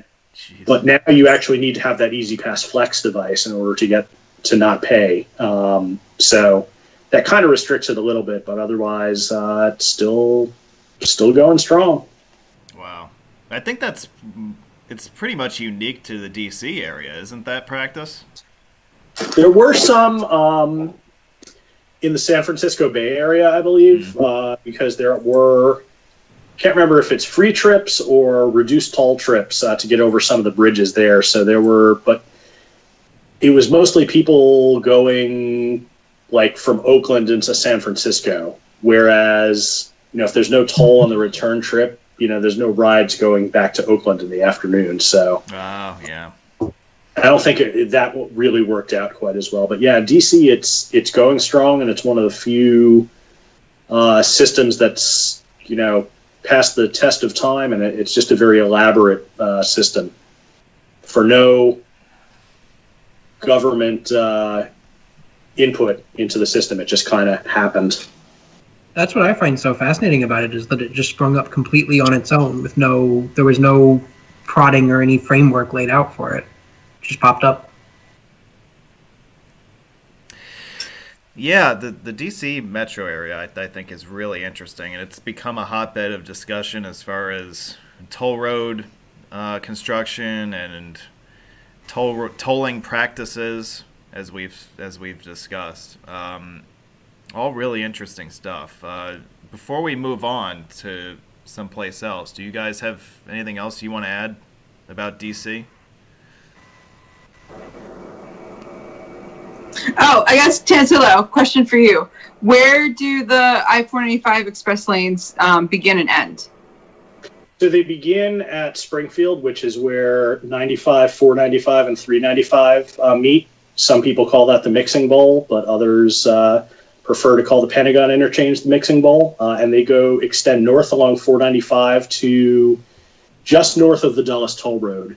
There is a project in place that will extend them literally to the foot of the American Legion Bridge over the Potomac River. I believe this was done as a to kind of tighten the screws on the pressure on Maryland to get them to do something with the bridge and with their side. But for a short time period, it's actually going to be very awkward because you're going to have probably the main line of the Beltway is probably going to have to reduce to 3 lanes in order to let a lane of traffic come in from the express toll lanes. But Maryland is moving ahead quickly with the environmental reviews and the permitting, and I believe they've actually already selected Transurban to be the developer of a project to extend the lanes across the American Legion Bridge into Maryland, up 495 to I-270, and the whole length of I-270 all the way up to I-70 in Frederick. Wow. The first phase will go only as far as I-370, which connects to the Intercounty Connector, and then the second phase would extend them up to Frederick. Wow. Oh, so at that point you could drive from Fredericksburg to Frederick entirely in the toll lanes. You could, right? Right. Yeah, if the 95 toll lanes are operating in your direction. Oh, yes. Yes. Do we have a I admit timeline that- yet? Do we have a timeline yet as far as construction for that? I don't think so, and I think there's still a possibility that the project is not really a done deal yet until the environmental documents are signed. So there's always the chance that someone could come in and make the project not happen. Yeah, I do question the use of Transurban, knowing that MDTA in Maryland does a pretty good job with the ICC as well as the other toll facilities. So the problem with the MDTA is that they had a bond issuing cap put in place. I think it's like $2 billion or something, and that they could not build the express lanes without exceeding that. But yeah, I too am kind of wondering why. In Virginia, there are like more than 10 different agencies or public-private partnerships or whatnot operating toll roads. It's really crazy. So they don't have a statewide toll agency like Maryland does. So that's, in Maryland, it would seem to make more sense to have MDTA take it over. But I guess they were really looking for a private company that can come with a lot of dollar bills in hand. Yes. I think the fact that we have a Republican governor might also play a big role in that. Yeah. It's interesting to say the least. Governor Hogan, he is a Republican in a very, very blue state. So he naturally has to govern from the center, but folks in Maryland, I think, are used to being governed from the far left. And there are some controversial transportation decisions that Hogan has made, for sure, including the toll reductions, which, if he hadn't implemented those toll reductions, maybe MDTA would have paid off their bonds sooner and would have more capacity to issue them for this other project. Who knows? Yep. Although I will say that Maryland generally most of Maryland is not governed from the far left. I think that even in a Maryland perspective, their left is not as left as they want you to believe.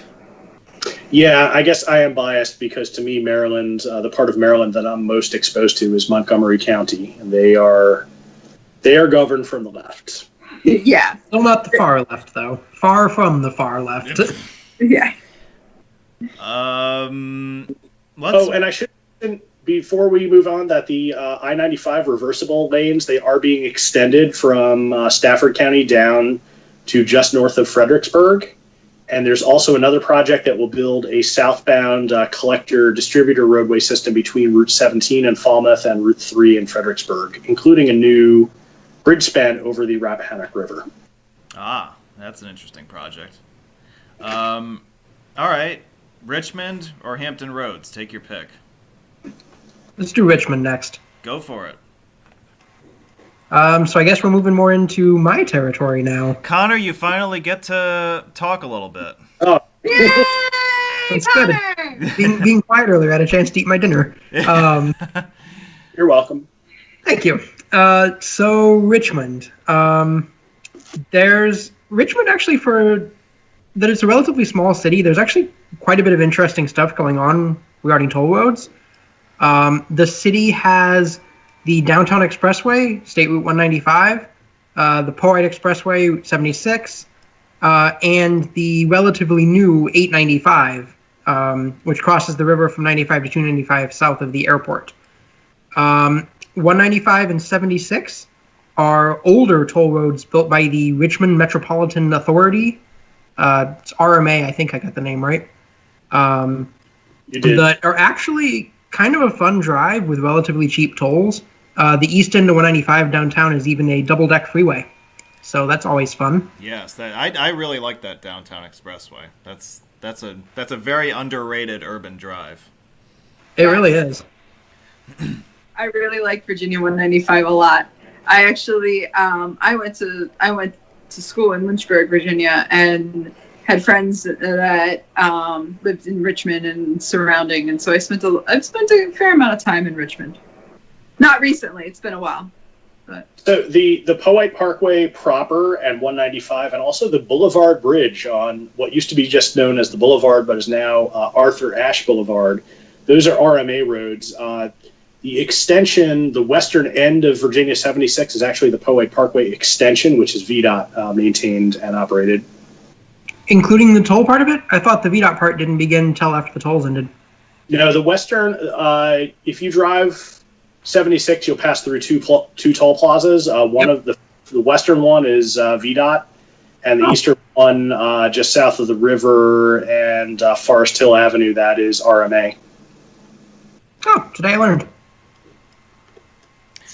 Yeah, so the Richmond Expressway Authority, or whatever the heck that was called, that goes back to what, the 50s, 60s?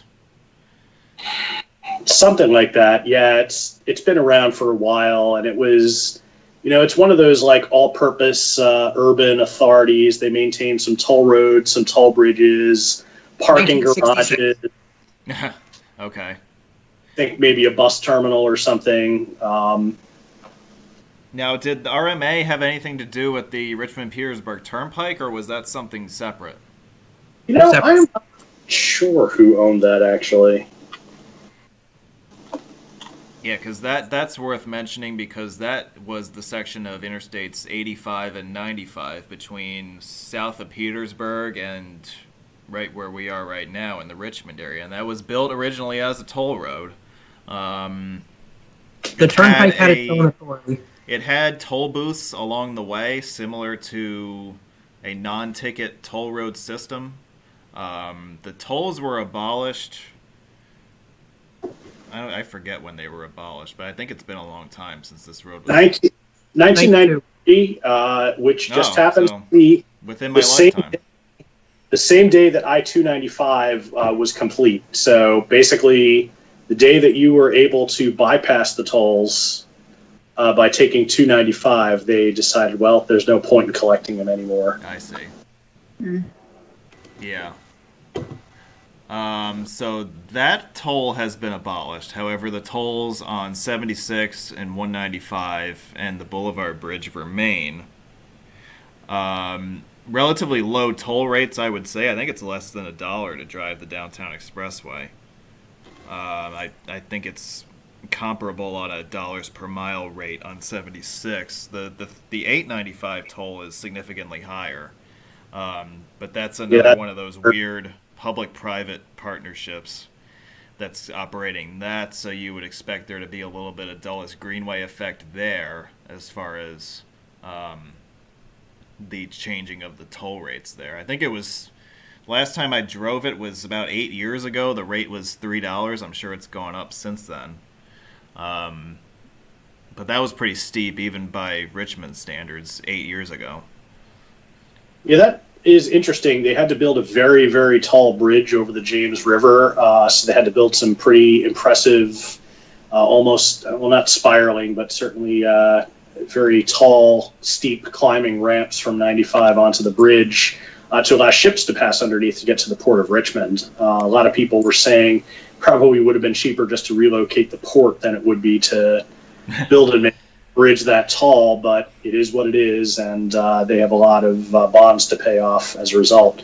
It is there are 2 interchanges on 895, and the eastbound on ramps, westbound off ramps. So anybody using the toll road but not paying or not crossing the bridge, it is substantially cheaper. Probably still more expensive than the downtown expressway, but it is a cheap and easy way to get from I-295 into the airport, Richmond International Airport. Yeah, the main toll is $4.70 now, and the ramp tolls are each $2.70. Nice. Ooh, not as cheap as I thought then. Cha-ching. And that's why nobody uses it. Yeah, nobody was using it 8 years ago, so I can't imagine it's gotten much busier since then. But 895 had been on planning maps for a long time as an interstate, and as soon as they made the decision to bring in the private sector to help fund it, that more or less canceled out its eligibility for interstate status. I think I have that right. And 95 is therefore the only Virginia primary route numbered above 600. Oh, okay. It should just be 150. The other... it really should be an extension of 150, right? Yeah. Yes, it should, but I guess they wanted to keep the 895 number. You sort of do have with the northern arc of 295, 895, then getting on to 95 south to 288, and then jumping one exit up 64. You kind of sort of have a little bit of a beltway around Richmond. Yep. Yeah, 295 is more or less a 3/4 loop, and then you connect with 288 to make the final jump. So the main Shunpike for 895 is just what everybody used before 895 existed, is Virginia Route 10 or I-64. Yeah. So if you're coming up from the south, it's not that much more inconvenient to take 95 into town and then 64 east, or vice versa. It's a bit more direct to go 895 if you're heading to the airport, but again, with the toll rate and considering that 95 and 64 aren't a big disaster most of the time, it's usually you're just better off skipping it altogether, unless you want to pay the $5 to save a few minutes. Yeah, 895 provides a useful connection. It's just not useful enough to warrant almost $5, given that Richmond doesn't really have traffic like other cities do. Yeah, we joke every time I have to go to a meeting at VDOT Central Office, which is right off the Broad Street exit of 95. We always joke when we get out of there at 5 o'clock that, oh my gosh, we're going to have to sit in Richmond's rush half hour. Rush half hour. They actually have travel time signs on 95, which indicate whether it's faster to go through town or to take 295 around, and it's usually such a wash. Most people I know just go through town because it's just shorter and it's slightly more interesting. It's the only real city that you're going to pass through between there and Jacksonville, so you might as well. And if it's happen to hit it at rush half hour, then the signs will indicate that you can just take 295 around. And normally the trade-off boils down to speed limits, because 295 is 70, I believe, the whole way, whereas 95 drops to 55 through Richmond and then is 60 down to Petersburg. Yes. So depending on how much you care about sticking to those, that can make a few minutes difference. But if you do take 295, you have been warned right now by me. Hopewell. Oh, boy. Hopewell. Do not speed through Hopewell. Well, really, don't speed through anywhere in Virginia.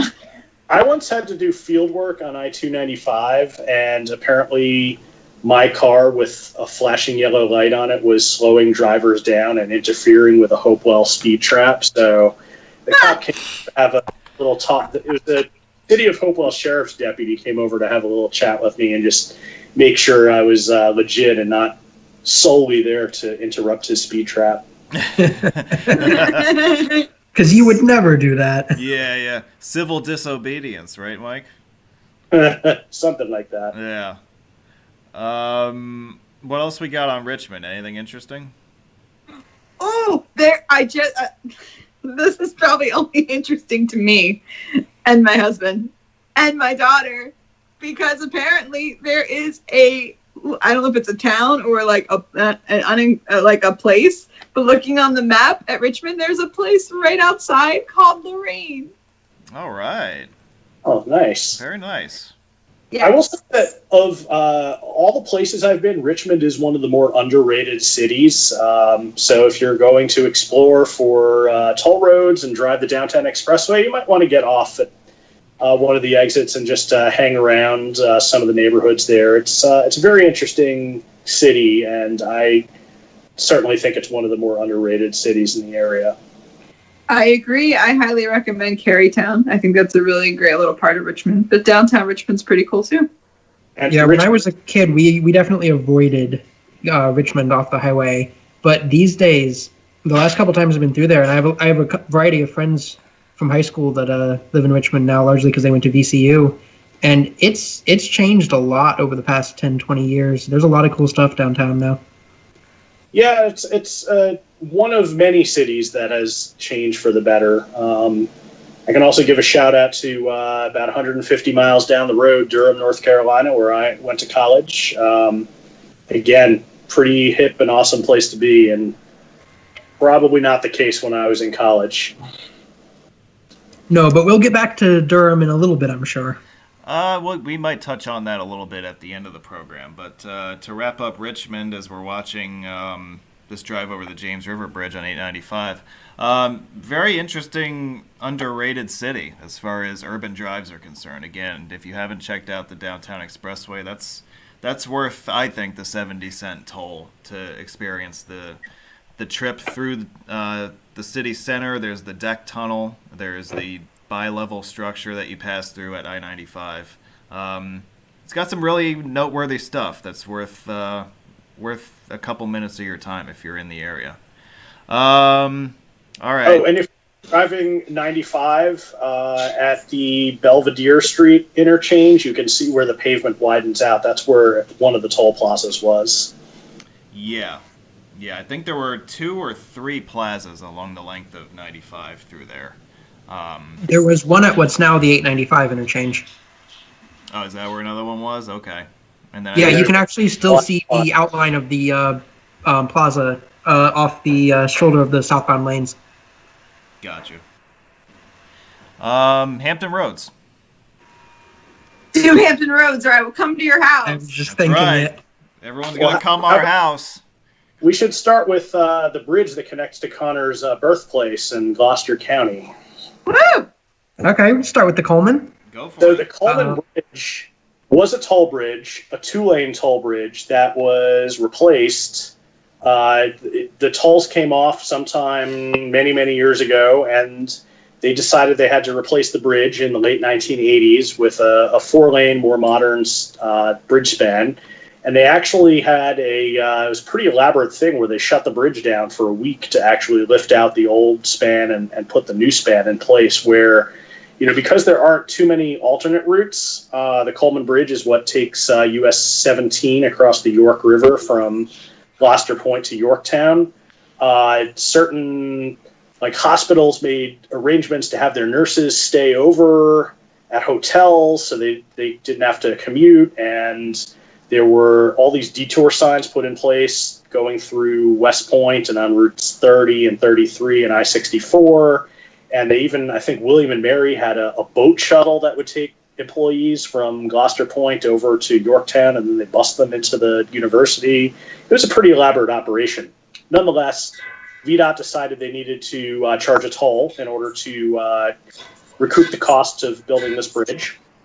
So the toll right now, it is $2. And what's interesting is that this is one of the very first, I believe it was the first electronic toll facility in Virginia, when Virginia was using a toll device called Fast Toll, which in the late 1990s became Smart Tag as part of their rebranding of everything smart in Virginia. The transportation management centers were known as the Smart Travel Centers, and the lab that collects all the traffic data at UVA was called the Smart Travel Lab. Well, along with that, the similar branding for Smart Tag which is now Virginia Easy Pass. But they wrote into law that if you cross the bridge 3 times in 1 month using the same transponder, and the toll is only collected northbound, you get a discounted commuter rate. So I believe the toll was, well, let's just talk in today's toll rates. It's $2 to cross the bridge northbound. Or 85 cents with Easy Pass. The commuter rate is 85 cents, allegedly, according to the law, if you take 3 trips within 1 month. But VDOT, or somewhere along the line, decided that it was too much work to keep track of who paid the toll. And actually, no, now I remember why. It's because it's 3 times within 90 days. So it was too much work for VDOT to keep track of all the transponder numbers and who paid this toll, 89 days ago, in order to, because if you pay $2, you pay $2 again, and on the third toll, they charge you 85 cents, but then they refund you $2.30 for the first 2 tolls. So because it's too much administration to keep track of all that, they just charge everybody 85 cents, regardless of how many times you cross. All right. So theoretically, they're legally entitled to charge you $2, but you're only paying 85 cents. Yeah, I had never heard of the 3 crossings in 90 days thing. Everything I've ever seen just says 85 cents. Yeah, well, it's if you actually look at some of the law and the enabling legislation and all the gory details, then yes, theoretically, they only have to give you that discount if you cross 3 times in 90 days. Well, hopefully they don't decide to change that, because the Virginia DOT website says 85 cents. Oh, I guess they have updated that, because the first time I ever crossed the bridge fairly recently, it did not say that, but that's good to know. Yeah, it just says Easy Pass users, transponder required, 85 cents. So the Coleman Bridge and the Chesapeake Bay Bridge Tunnel, which we should probably save for last, were the traditional toll facilities in Hampton Roads. In 2003, 2004, they opened the Chesapeake Expressway, which is Virginia 168 heading south towards the Outer Banks.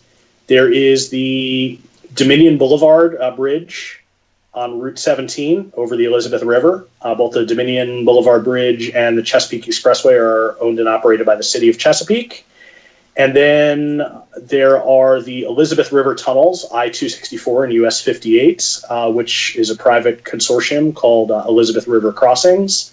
There is the South Norfolk Jordan Bridge, which is a private consortium.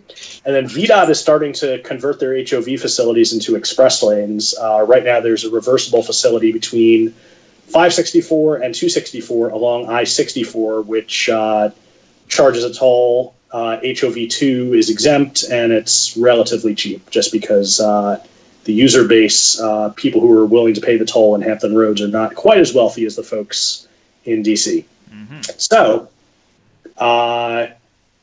Connor, go ahead. Now that you basically said everything. Well, that was just the overview. We need to get into some details. Okay. Well, so a historical note that you did not mention is that I-264 into Virginia Beach was originally a toll road, Virginia State Route 44. That became, I tried to be all ready and have all these tabs open, and apparently didn't have that one open. The toll came off there in the 90s, I believe. 1999, yeah. Before which time there was one main plaza that's located, you can still see it today. It's very noticeable from a giant hump in the road that you go over and the buildings off to each side. Yeah. The hump is over the tunnel that actually connected both sides of the toll plaza, so the toll plaza workers didn't have to sprint across the entire set of toll lanes. And an interesting random fact, not necessarily for this one, but for the Dulles Toll Road main plaza, there was a similar tunnel and a little bit of a hump. And apparently the exact change baskets, the money would actually fall down through the baskets and into like these change collecting pipes, which would slope down into the plaza administration building into a vault. So our mutual friend Patrick has been in the tunnel underneath the Dulles Toll Road Plaza, and he said you could hear the change jingling the entire time you're walking through it. So I believe the Beach Norfolk Expressway was the same setup. Kind of cool. But yeah, the hump it's just west of Rosemont Road, between Rosemont and Independence Boulevard. Yep. It's now just a VDOT maintenance building. But there's also still some of the interchange ramps. You can still see where the ramp tolls were. A great example is the eastbound off-ramp to Independence northbound. You can see where it narrows and turns abruptly straight for like 20 feet on a concrete pad. And that used to be the toll booth. It was just an automated change basket.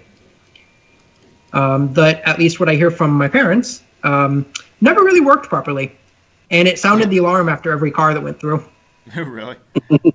No. Because they weren't gated. It was just a basket that you're supposed to toss a coin in, and an alarm goes off if you don't. But it never actually registered your coin. Yeah, someone I know said that there used to be signs at the main toll plaza there that said, very intimidating, toll violators subject to arrest. So we were really, some of that Southern law and order from... I know, yeah. In the day, they were trying to scare everybody into making sure they pay. I'm playing the video of the site of the old toll plaza. You'll be able to see the hump that Connor was alluding to at this point. This is, again, because of that maintenance tunnel there. This is a pretty obvious reminder of the fact that there was a toll plaza here. Sometimes when plazas are removed, agencies do a much better job of eliminating the evidence, shall we say, but no harm, no foul. I mean, traffic moves pretty well through here, even though a lot of the original geometry is still in place. Well, what's interesting from a toll plaza engineering perspective is that it actually makes a lot of sense to have the toll plaza on a hump, because it's as you're pulling into the booth, the upslope slows you down a little bit, you pay, and then the downslope helps you get back up to speed. Use gravity to your advantage. Yeah, that's true. And that's actually, if you look at some of the original local subway stops on the New York City, the numbered lines, you'll see the local platforms are raised up quite a bit, and the local tracks for that very reason. Slow you down as you're pulling in and speed you up as you're pulling out. And it's very noticeable if you're on an express train, which does not have that hump. Huh. Well, continuing on, historically there were a variety of other tolls in the Hampton Roads area as well. The Hampton Roads Bridge Tunnel on I-64 was a toll facility when it originally opened in the 50s. Before tolls were removed, I believe, in 76 in conjunction with the second tunnel tube opening.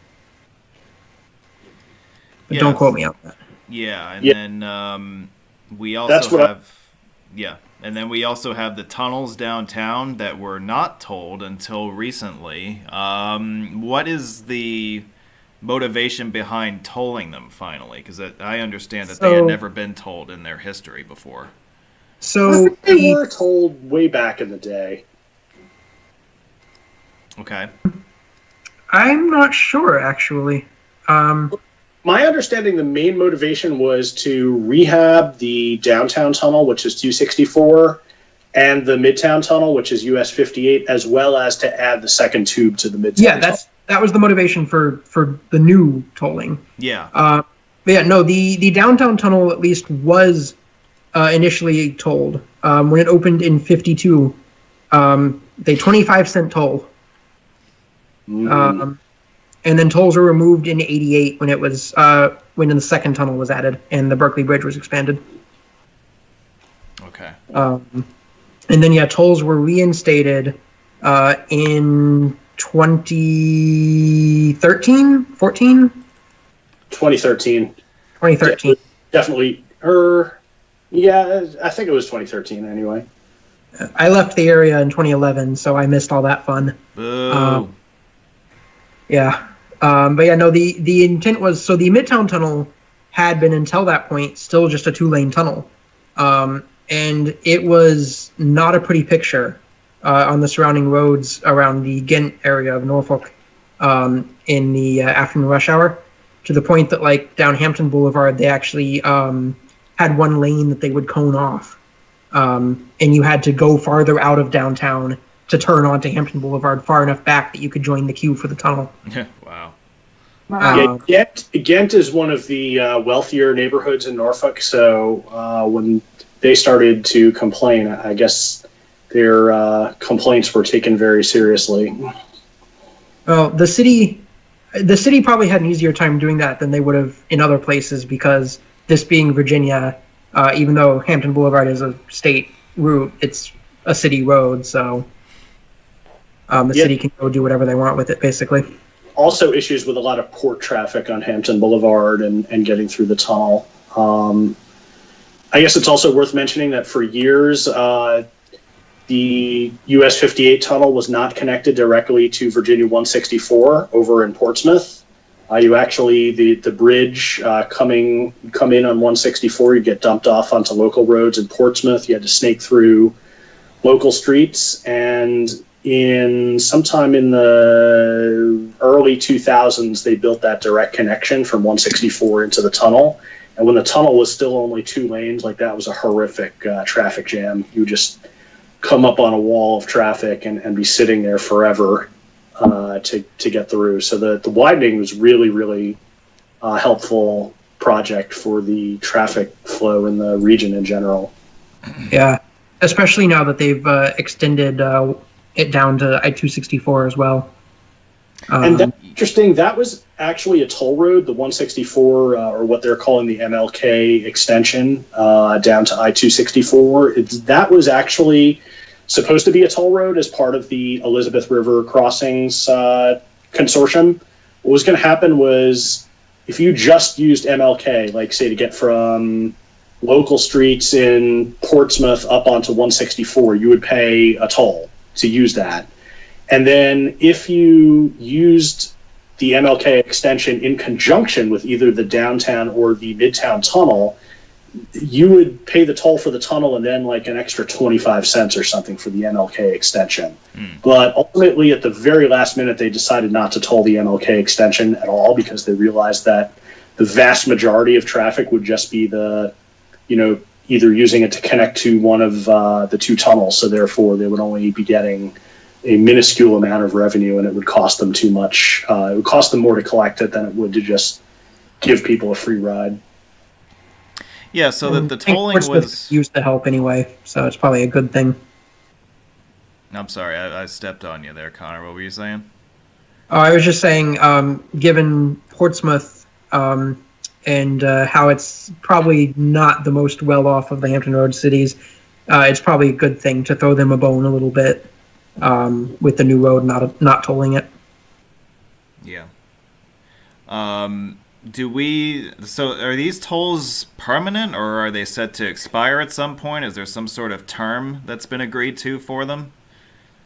For the tunnels downtown? 58 years. Wow, that's an interesting odd number. I'd like to know what the negotiations were like for that. Well, I guess I just know that's the length of the concession agreement with the Elizabeth River Crossings. it was either 58 years or 264, I guess. Yeah. Sorry. See, Laura gets it. See. It took me a minute, but I got it. All right, so that is the tolls of yesterday, today, and tomorrow in Hampton Roads. Do we want to touch on the Chesapeake Bay? Oh, there's a lot more in Hampton Roads. There's a lot more. I think Chesapeake Expressway, that's an important one to cover. That was built by the city of Chesapeake to get cars going to the Outer Banks off of Battlefield Boulevard, which is now 168 Business. They made a little bit of a boo-boo when they did the planning for the Chesapeake Expressway, in that they did not build it with enough toll plaza capacity. And the first summer that it was opened, it was horribly, horribly congested, and it was a big boondoggle. But they did a study to determine how many more toll lanes they needed to add, and you can still sort of see them to this day, like they're built off to the side. these extra toll booths and lanes and such. But they determined very quickly that, we have to build, I think, either one or two less toll lanes if we could just accept Easy Pass transponders. Because at the time, the only transponders they accepted were Virginia Smart Tags, which were the exact same transponder type as Easy Pass, but they were just not connected to the Easy Pass system. And that was actually the impetus for Virginia joining Easy Pass in 2003, 2004-ish. It should be noted that they do take cash. The toll, it varies.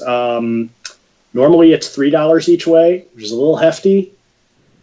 But on summer weekends, it goes up to $8 each way. Out. But they have a nice little plan in place. The city of Chesapeake has a discount program where what you do, you have to have a Virginia Easy Pass. And if you do, you sign up through the city of Chesapeake.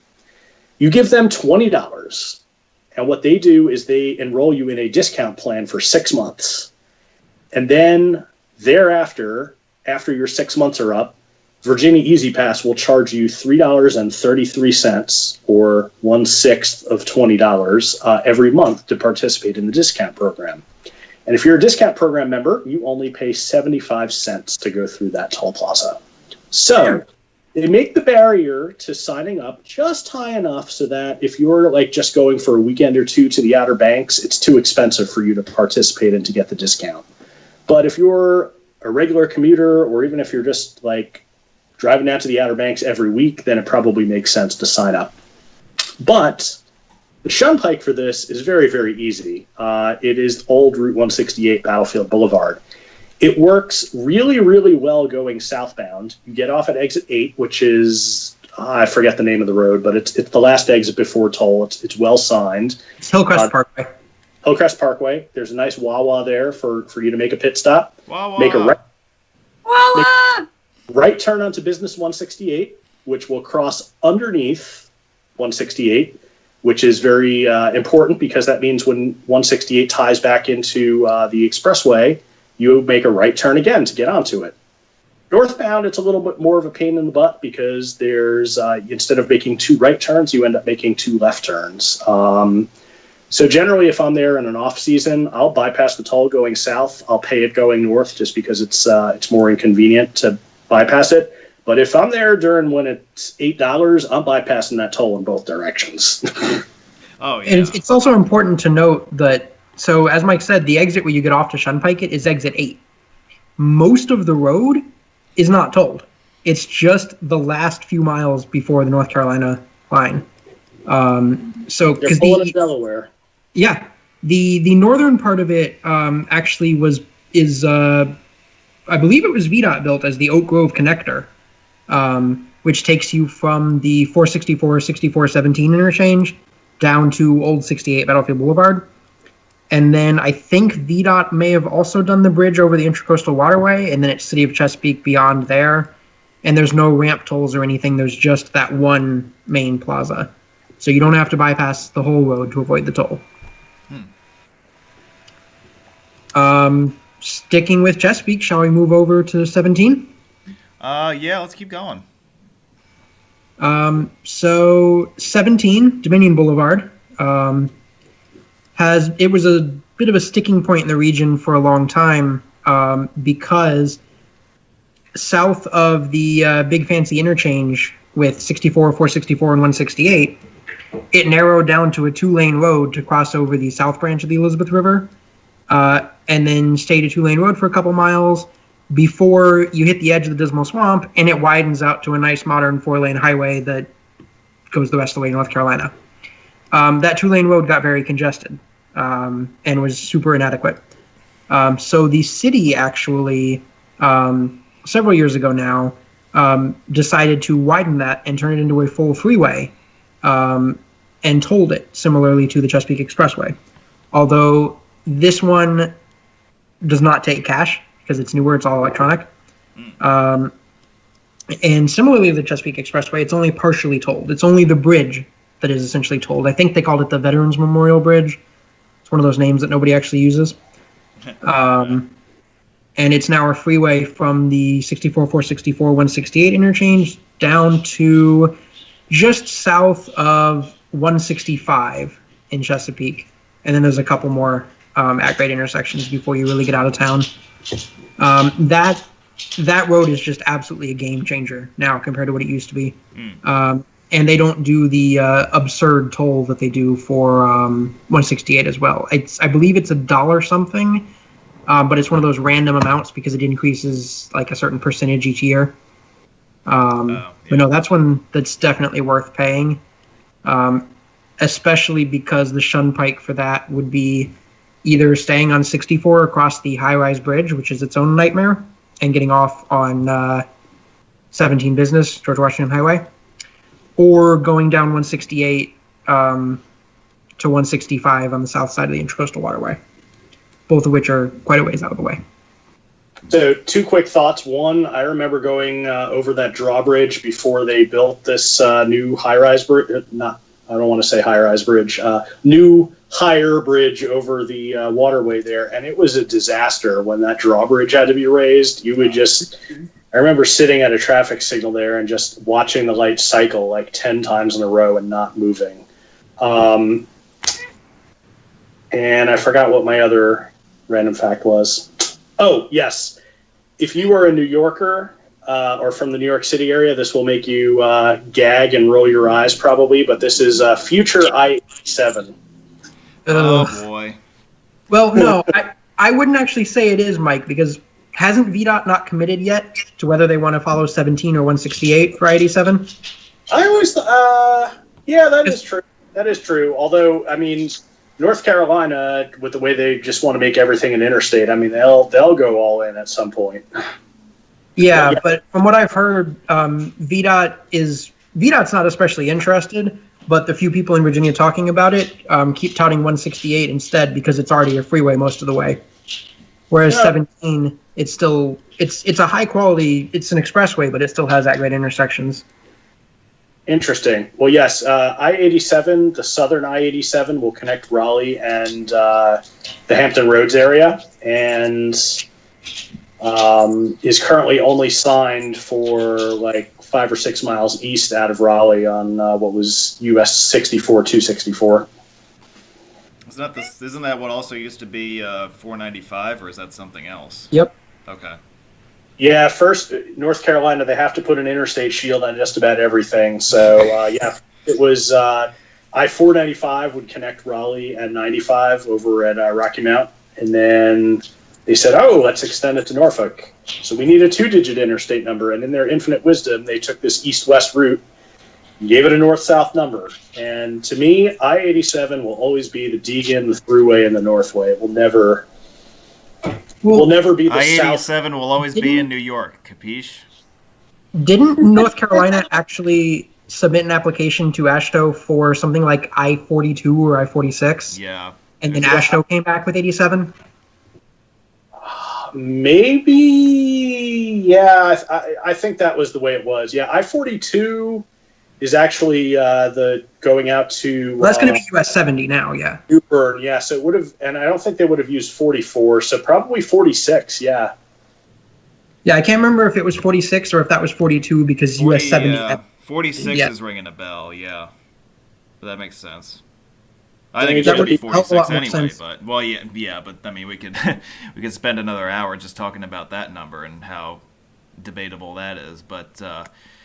what else did we want to hit from Hampton Roads? I mean, tunnel, we saved the best for last. before we get to that, though, since part of the point of these is talking about shunpiking, Oh, yeah. we've discussed most of them, but one thing that I at least find interesting to note is so both the downtown and midtown tunnels are tolled now, and as we briefly mentioned but never went into detail about, the Jordan Bridge is tolled now as well, which means there is no free way to get from Norfolk to Portsmouth anymore unless you go down to Chesapeake and come back up the other side. Because there is no free bridge anymore, capiche? Yeah. Capiche.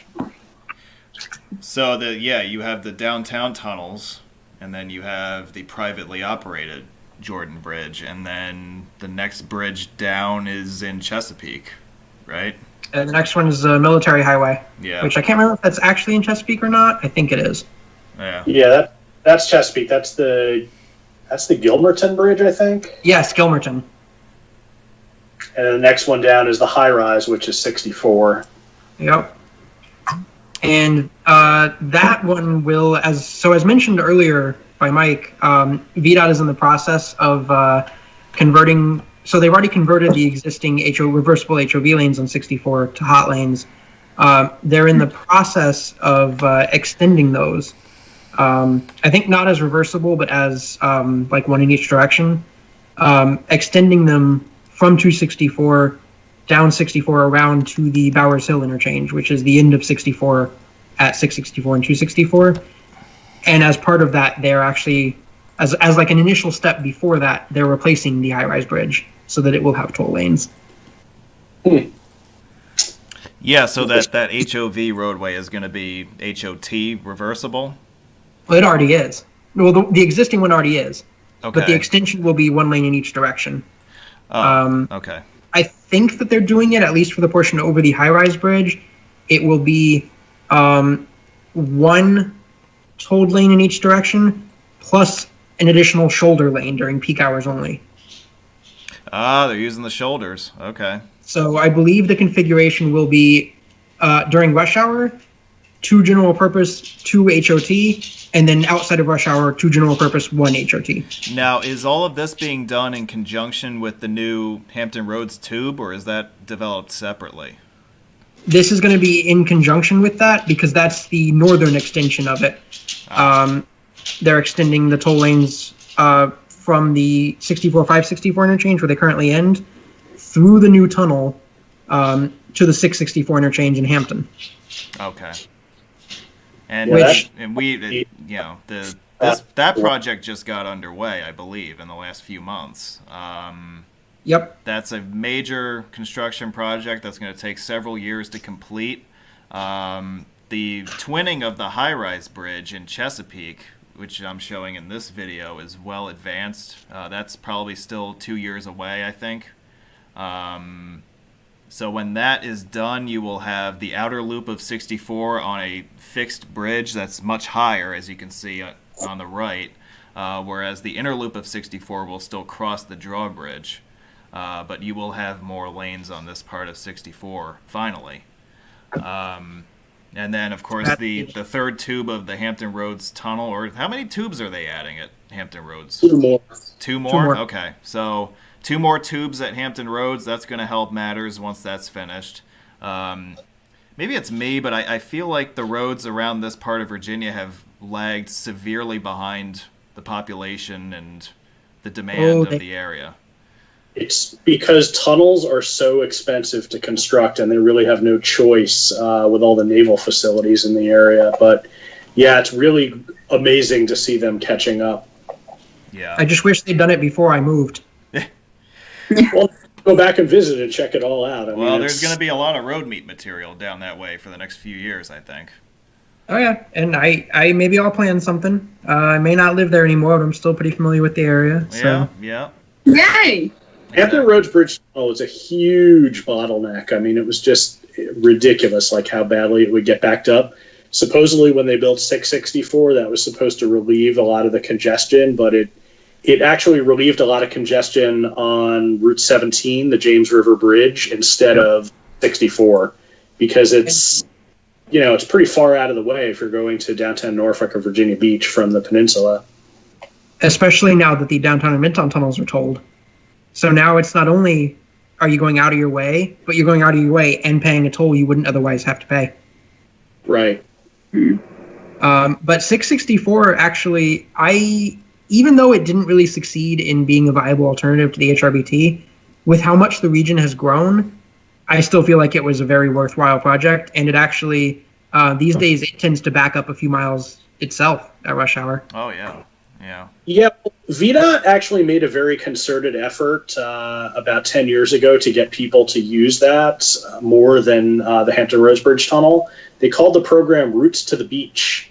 And that's why you see all the travel time signs on I-64 on the peninsula, giving you the travel time via both 64 and 664 to get to the Virginia Beach oceanfront, and to 168 in Chesapeake for the Outer Banks.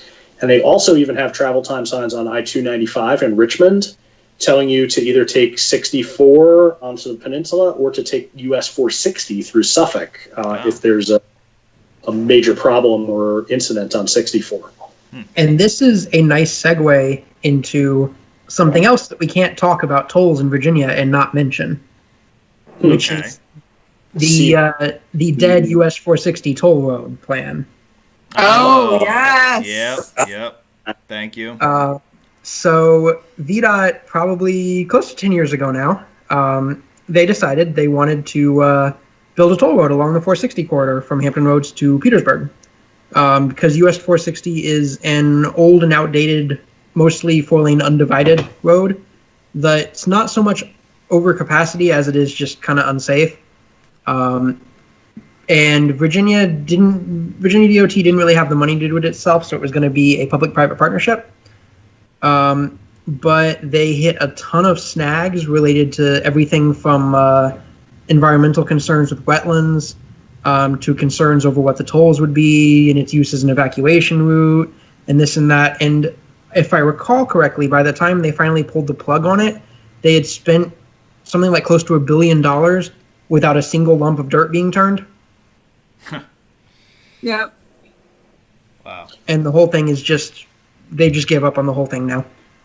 So they have to go back and figure out what kind of safety improvements to make, because the 460 corridor is still a safety concern with the 4 lanes undivided and fairly high speed traffic, because the roads out there are straight as an arrow, no curve. Yeah, I mean, between Windsor and 295, it's essentially a straight line. Yep. It's a decent alternative to getting between the Richmond area and the south side of Hampton Roads, if you don't mind driving on a road like that. Yeah. I drove it quite a few times from Lynchburg to Norfolk, because that was often where my friends and I would have to go for concerts. And sometimes bands would play in Richmond, but often their only stop was Hampton Roads. Probably the north. Yep. So yes, very familiar with that long straight section of US 460. Yeah, you just take 460 all the way from Lynchburg. That's right. There you But go. 460 from Lynchburg to Petersburg is a much better drive than Petersburg to Suffolk, though. Yeah, I mean, although we always like stopping for peanuts in Wakefield.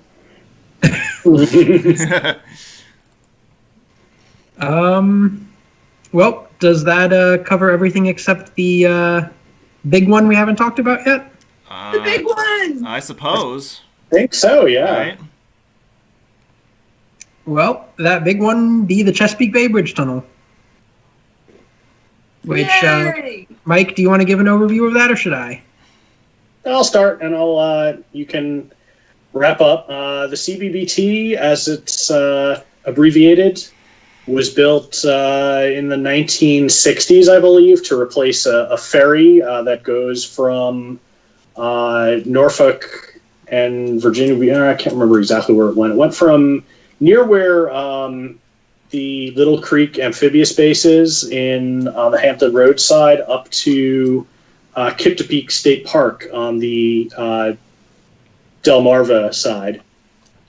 So they built this fixed crossing to eliminate all the delays from the ferry. It was a 2-lane bridge, 1 lane in each direction, which has 2 tunnel crossings. The Thimble Shoal Channel Tunnel, which goes under the channel that is used for people coming in boats coming in off the Atlantic to the Hampton Roads area. And the Chesapeake Channel Tunnel is further north, and it is the one that ships use going from the Atlantic into the Chesapeake Bay, going up towards Baltimore. Balmer! There is a bridge with a truss that you go through just south of Fisherman's Island, which is used for local boat traffic. Then the road goes on to Fisherman's Island, goes around a little curve, crosses over the inlet between Fisherman's Island and the Delmarva Peninsula, and there you have it. It's about 21 miles long, I think, total.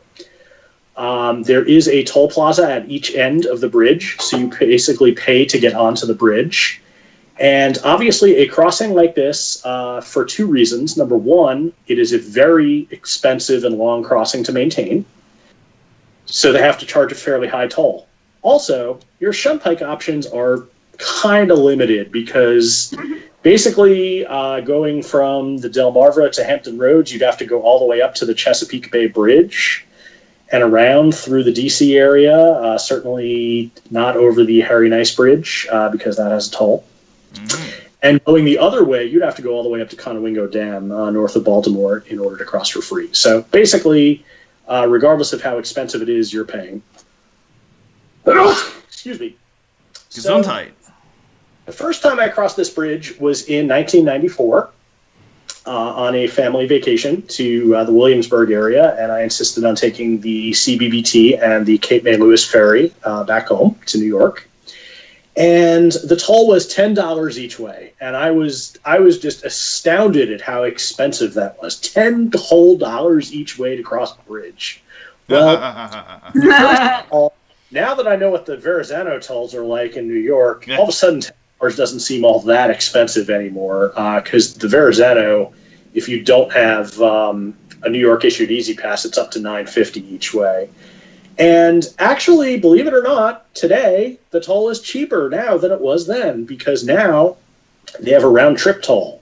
The round-trip toll was put in place in the late 90s or early 2000s, I believe. And this is very controversial because in addition to all the reasons, the amount of money that they need to maintain this massive facility, they also, having the tolls keeps the Delmarva, the southern end of the Delmarva Peninsula, rural and keeps all the development out because nobody is going to pay all that money to commute over the Chesapeake Bay Bridge tunnel. So the folks on the Eastern Shore, when they started talking about reducing or getting rid of the tolls on the CBBT, they started to get very upset.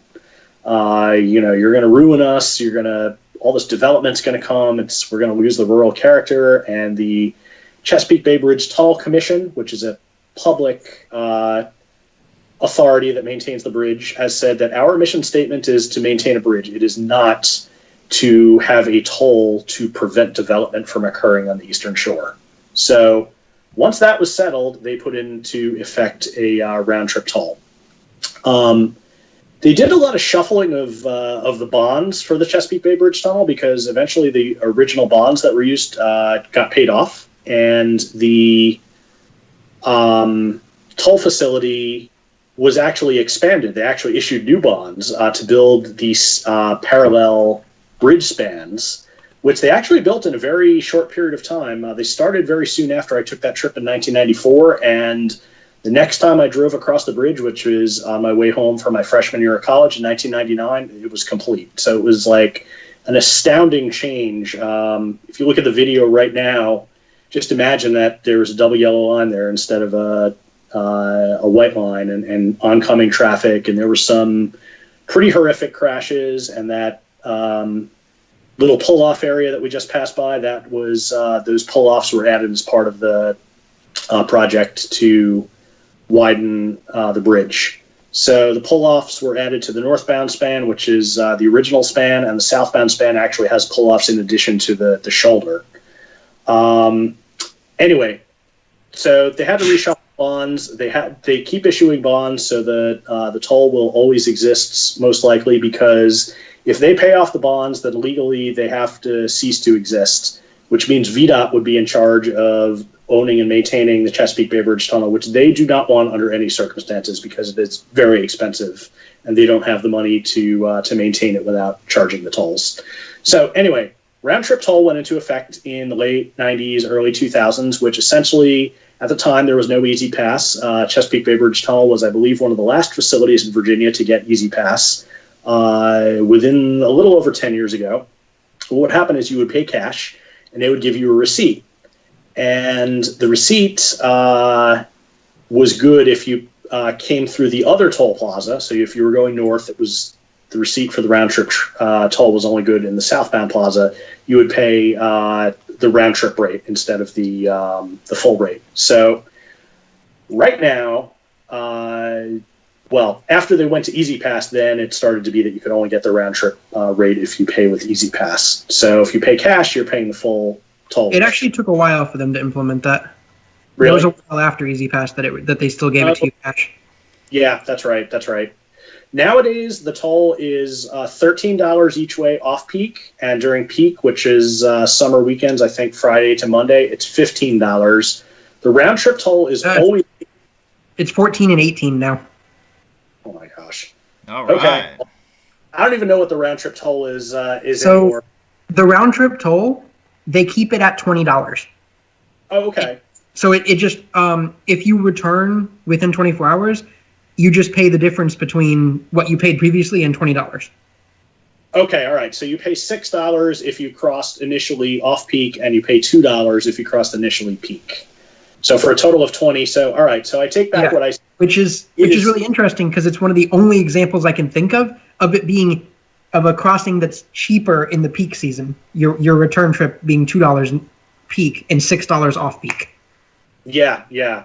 Wow. Now, also, following on with the initial controversy of commuter tolls, they actually implemented a commuter toll not too long ago, within the last 10 years.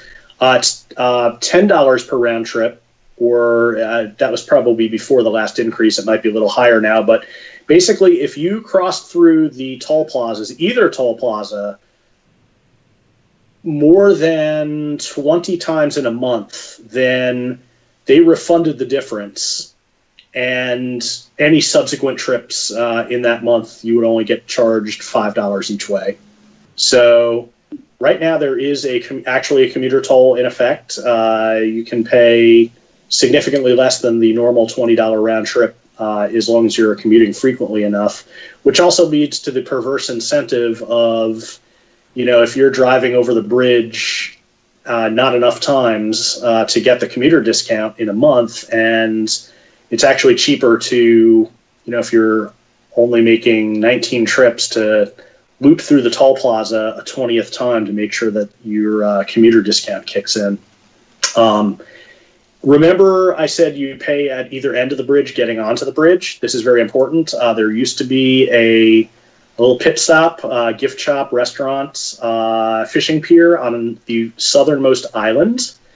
And there's also a few scenic overlooks where you can actually pull in, go fishing, do stuff like that. I think you can get special permits to do bird watching from some of the islands. So it is very possible to pay the toll to enter the bridge, and to not go the other way, go through the other plaza at the other end. You could turn around and come back legally. So one of the reasons I brought this up was when I said, go through the toll plaza a few extra times. You could go through the toll plaza and make a U-turn after the toll plaza, go past it in the other direction, make a U-turn again to go through an extra time. That's perfectly legal. There are legal places to make U-turns. Yes. I have a story. So when I was younger, we went on a family trip to Virginia Beach. And as part of that, we decided to take the CBBT. My brother was old enough to drive, and this was after the second span was open, so it had to have been just after 99 in the early 2000s. But anyway, so I was really excited about stopping at the gift shop. And my brother was driving, and he did not want to stop at the gift shop. And so I, being excited Laura, I was like, yay, gift shop, yay, gift shop. My brother was so annoyed, he drove past the gift shop, which then ensued me to have a total meltdown. Oh, boy. My parents to be really pissed off. And unfortunately, if I'm remembering correctly, we were going northbound. And there was no place from that point on to turn around. So we had to go all the way to the end, turn around, and go all the way back down. And then obviously go home and go back again. So... Well, from a road geek perspective, I bet you like that, because you got to cross the bridge tunnel 3 times practically. I did. The rest of my family was not happy. That's my brother gets for passing the gift shop. That sounds like a road meet hosted by Dylan.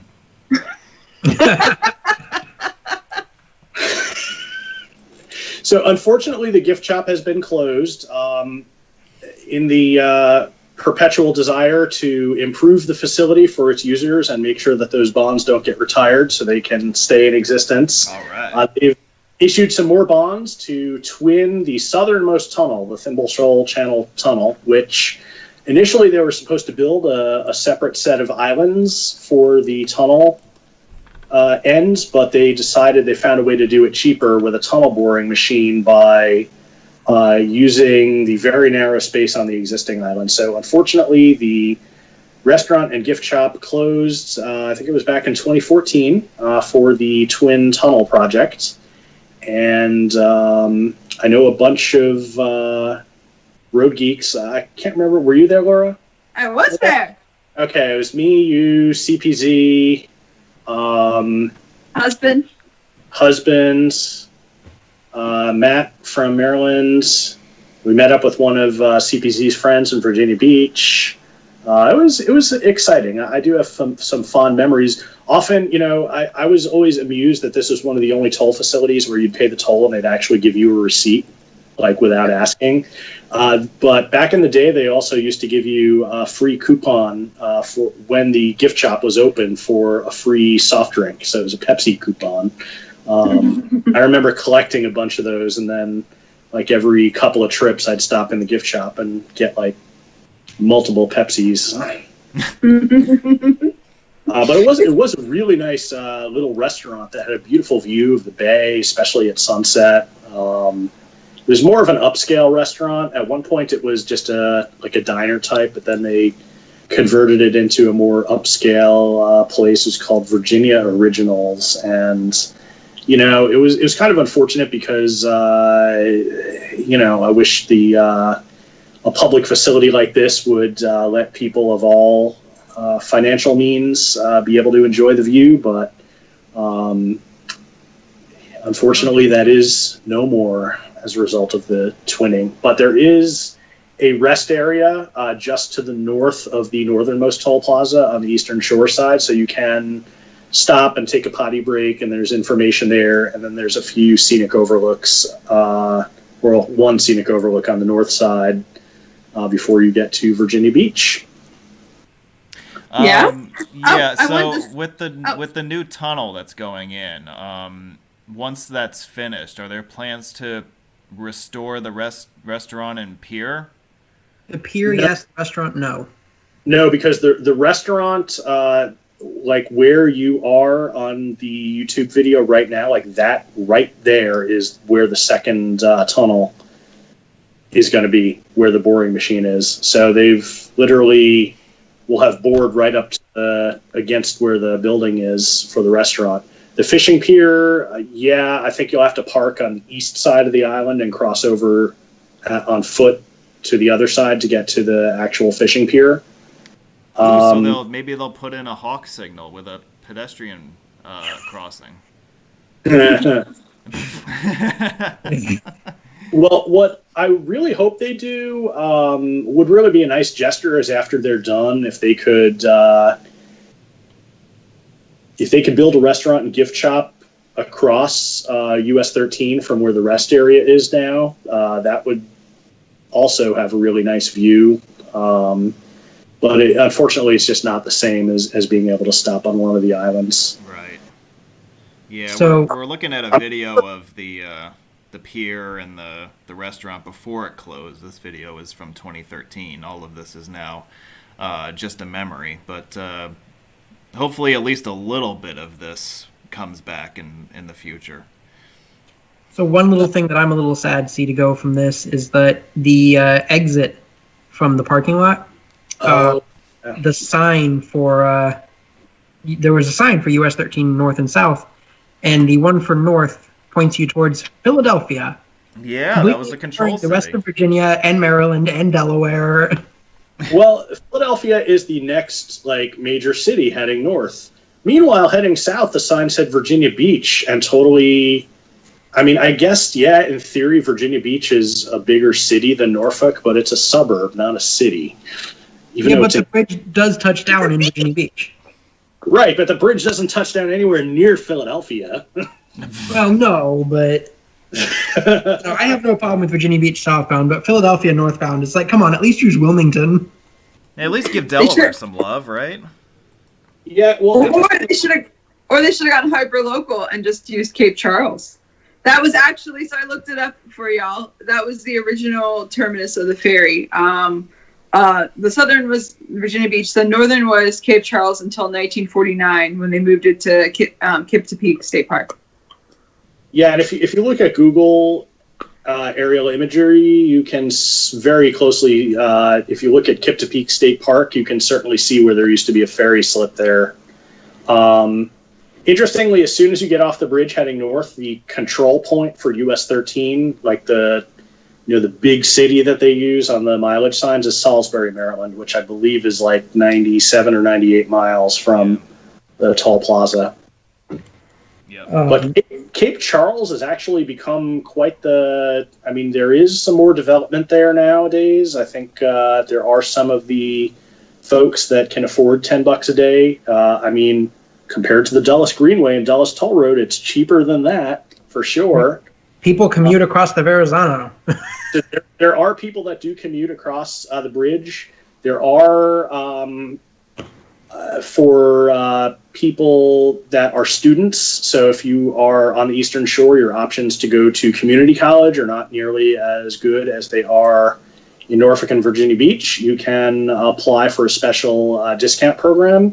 And likewise, if you have any kind of regular medical treatment, specialized medical treatment that you need, and you have difficulty affording the tolls, there's also a special discount program you can sign up for. So they are, while they're not encouraging commuting back and forth, they are certainly accommodating folks who have a legitimate need to commute back across the bridge. But Cape Charles now is kind of like a little hipster type destination. There's a lot of bed and breakfasts and cute little shops and things like that. So it's on the map now. It is.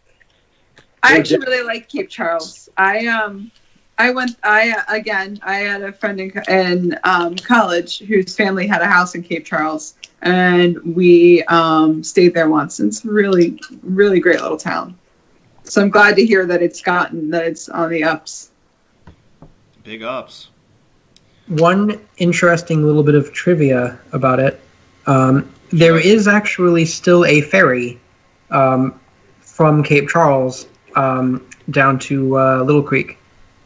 It just doesn't carry cars. It carries trains. Oh, and I saw... True. Yeah. That's, it's a car float, right? Yep. Yeah. Someone in the chat wisely pointed out that the city of Virginia Beach did not exist, or at least not at the landing of the bridge when the bridge was opened. It was still Princess Anne County. Originally, the city of Virginia Beach was just the oceanfront area. That's one of several defunct counties in the Hampton Roads area. Princess Anne County, South Norfolk County, Nansemond County, Warwick County. Elizabeth City County, yep. Yeah. All gone in the big land grab of annexations. Yeah, everybody decided to incorporate all around the same time. I think we hit everything in Hampton Roads, right? We got everything off our chests that we wanted to. We've been going for just about 3 hours. What do you guys want to do? You want to pause for the night, or what do we want to do next? I can't really stay on that much longer for battery life and some work events, unfortunately. Yeah, I don't think we're going to get any further tonight, but we did cover Maryland and the D.C. metro area and everyone's favorite metropolitan areas in the state of Virginia. We did cover a decent amount of ground tonight, which is good, and we had a lot of fun dissecting all the toll roads of Maryland and Virginia. We'll have to pick up next time where we left off here, but until then, I'd like to thank Connor and Laura and Mr. T, Mike, for joining us for another edition of Toll Roads Talk. Guys, you have anything that you want to bring up real quick, or any last parting shots? I do. I would like to make a toast for... Oh, boy. Let me get ready. Hang on. The late former mayor for life? Yes, the late former D.C. mayor for life, Marion Shapila Berry Jr. Drink. I could drink to that. I thought we were going to mention his name a few times tonight, but he only came up once. You just brought him up. So. Well, I could mention something real quick, that at one point somebody in D.C. saw all the toll lanes they were building in Virginia and said, hey, the Southeast Southwest Freeway and DC 295 could use some hot lanes as well. I doubt they would ever get built, especially for, it's a congested urban area. There are certainly equity issues with building them on DC 295, but no doubt that if they could, they would love to have another source of revenue from commuters, because DC, they just love revenue from commuters, whether it's parking fees, parking taxes, parking fines, light camera tickets, speeding tickets. Well, yeah, the DC version would be a hot lane system with speed cameras, and you would have traffic lights along the way so they could put red light cameras every couple miles. I think that would cover all the bases. Yep. On a serious note, didn't DC talk at one point about extending the 395 lanes into the district?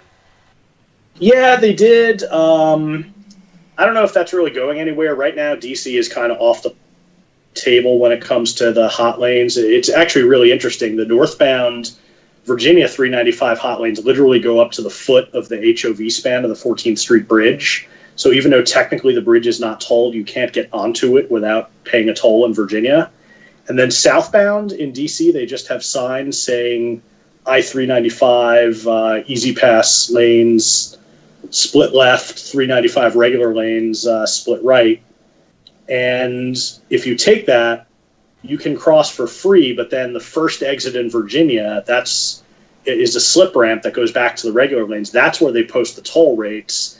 So if you are on the fence, you say, I guess I would kind of want to take the toll lanes. Let me see what the price is. You have to slip to the left into the toll lanes, cross the bridge, and then if you don't like the toll rates, get back into the regular lanes or continue straight. Because if you don't get into the toll lanes in DC, even though you haven't seen the price yet, it's too late. You have to go all the way down to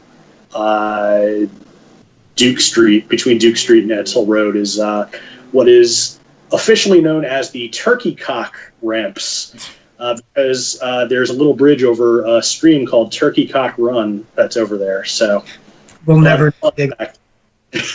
Yes, you will see in official planning documents the reference to Turkey Cock. I think we've done an extraordinary job of profiling all the toll roads and shunpiking opportunities in these cities and the states in Maryland and Virginia. My thanks to my panel for helping break this all down for you folks out there. Hope you enjoyed this episode. We'll have to do this again sometime. Hey, it's my pleasure. We're 3 for 3. We haven't had a train wreck yet, so let's keep it going. We've done 3 of these episodes, and I'm looking forward to the next one, whenever that is. We look forward to seeing you right back here next Saturday for our next live virtual tour episode. And who knows, maybe we'll be back here next Sunday doing another one of these, or maybe we'll do something else. But we'll figure that out. In the meantime, we're going to sign off for the night. This is Roadway Wiz saying thank you so much for watching, and we'll see you next time.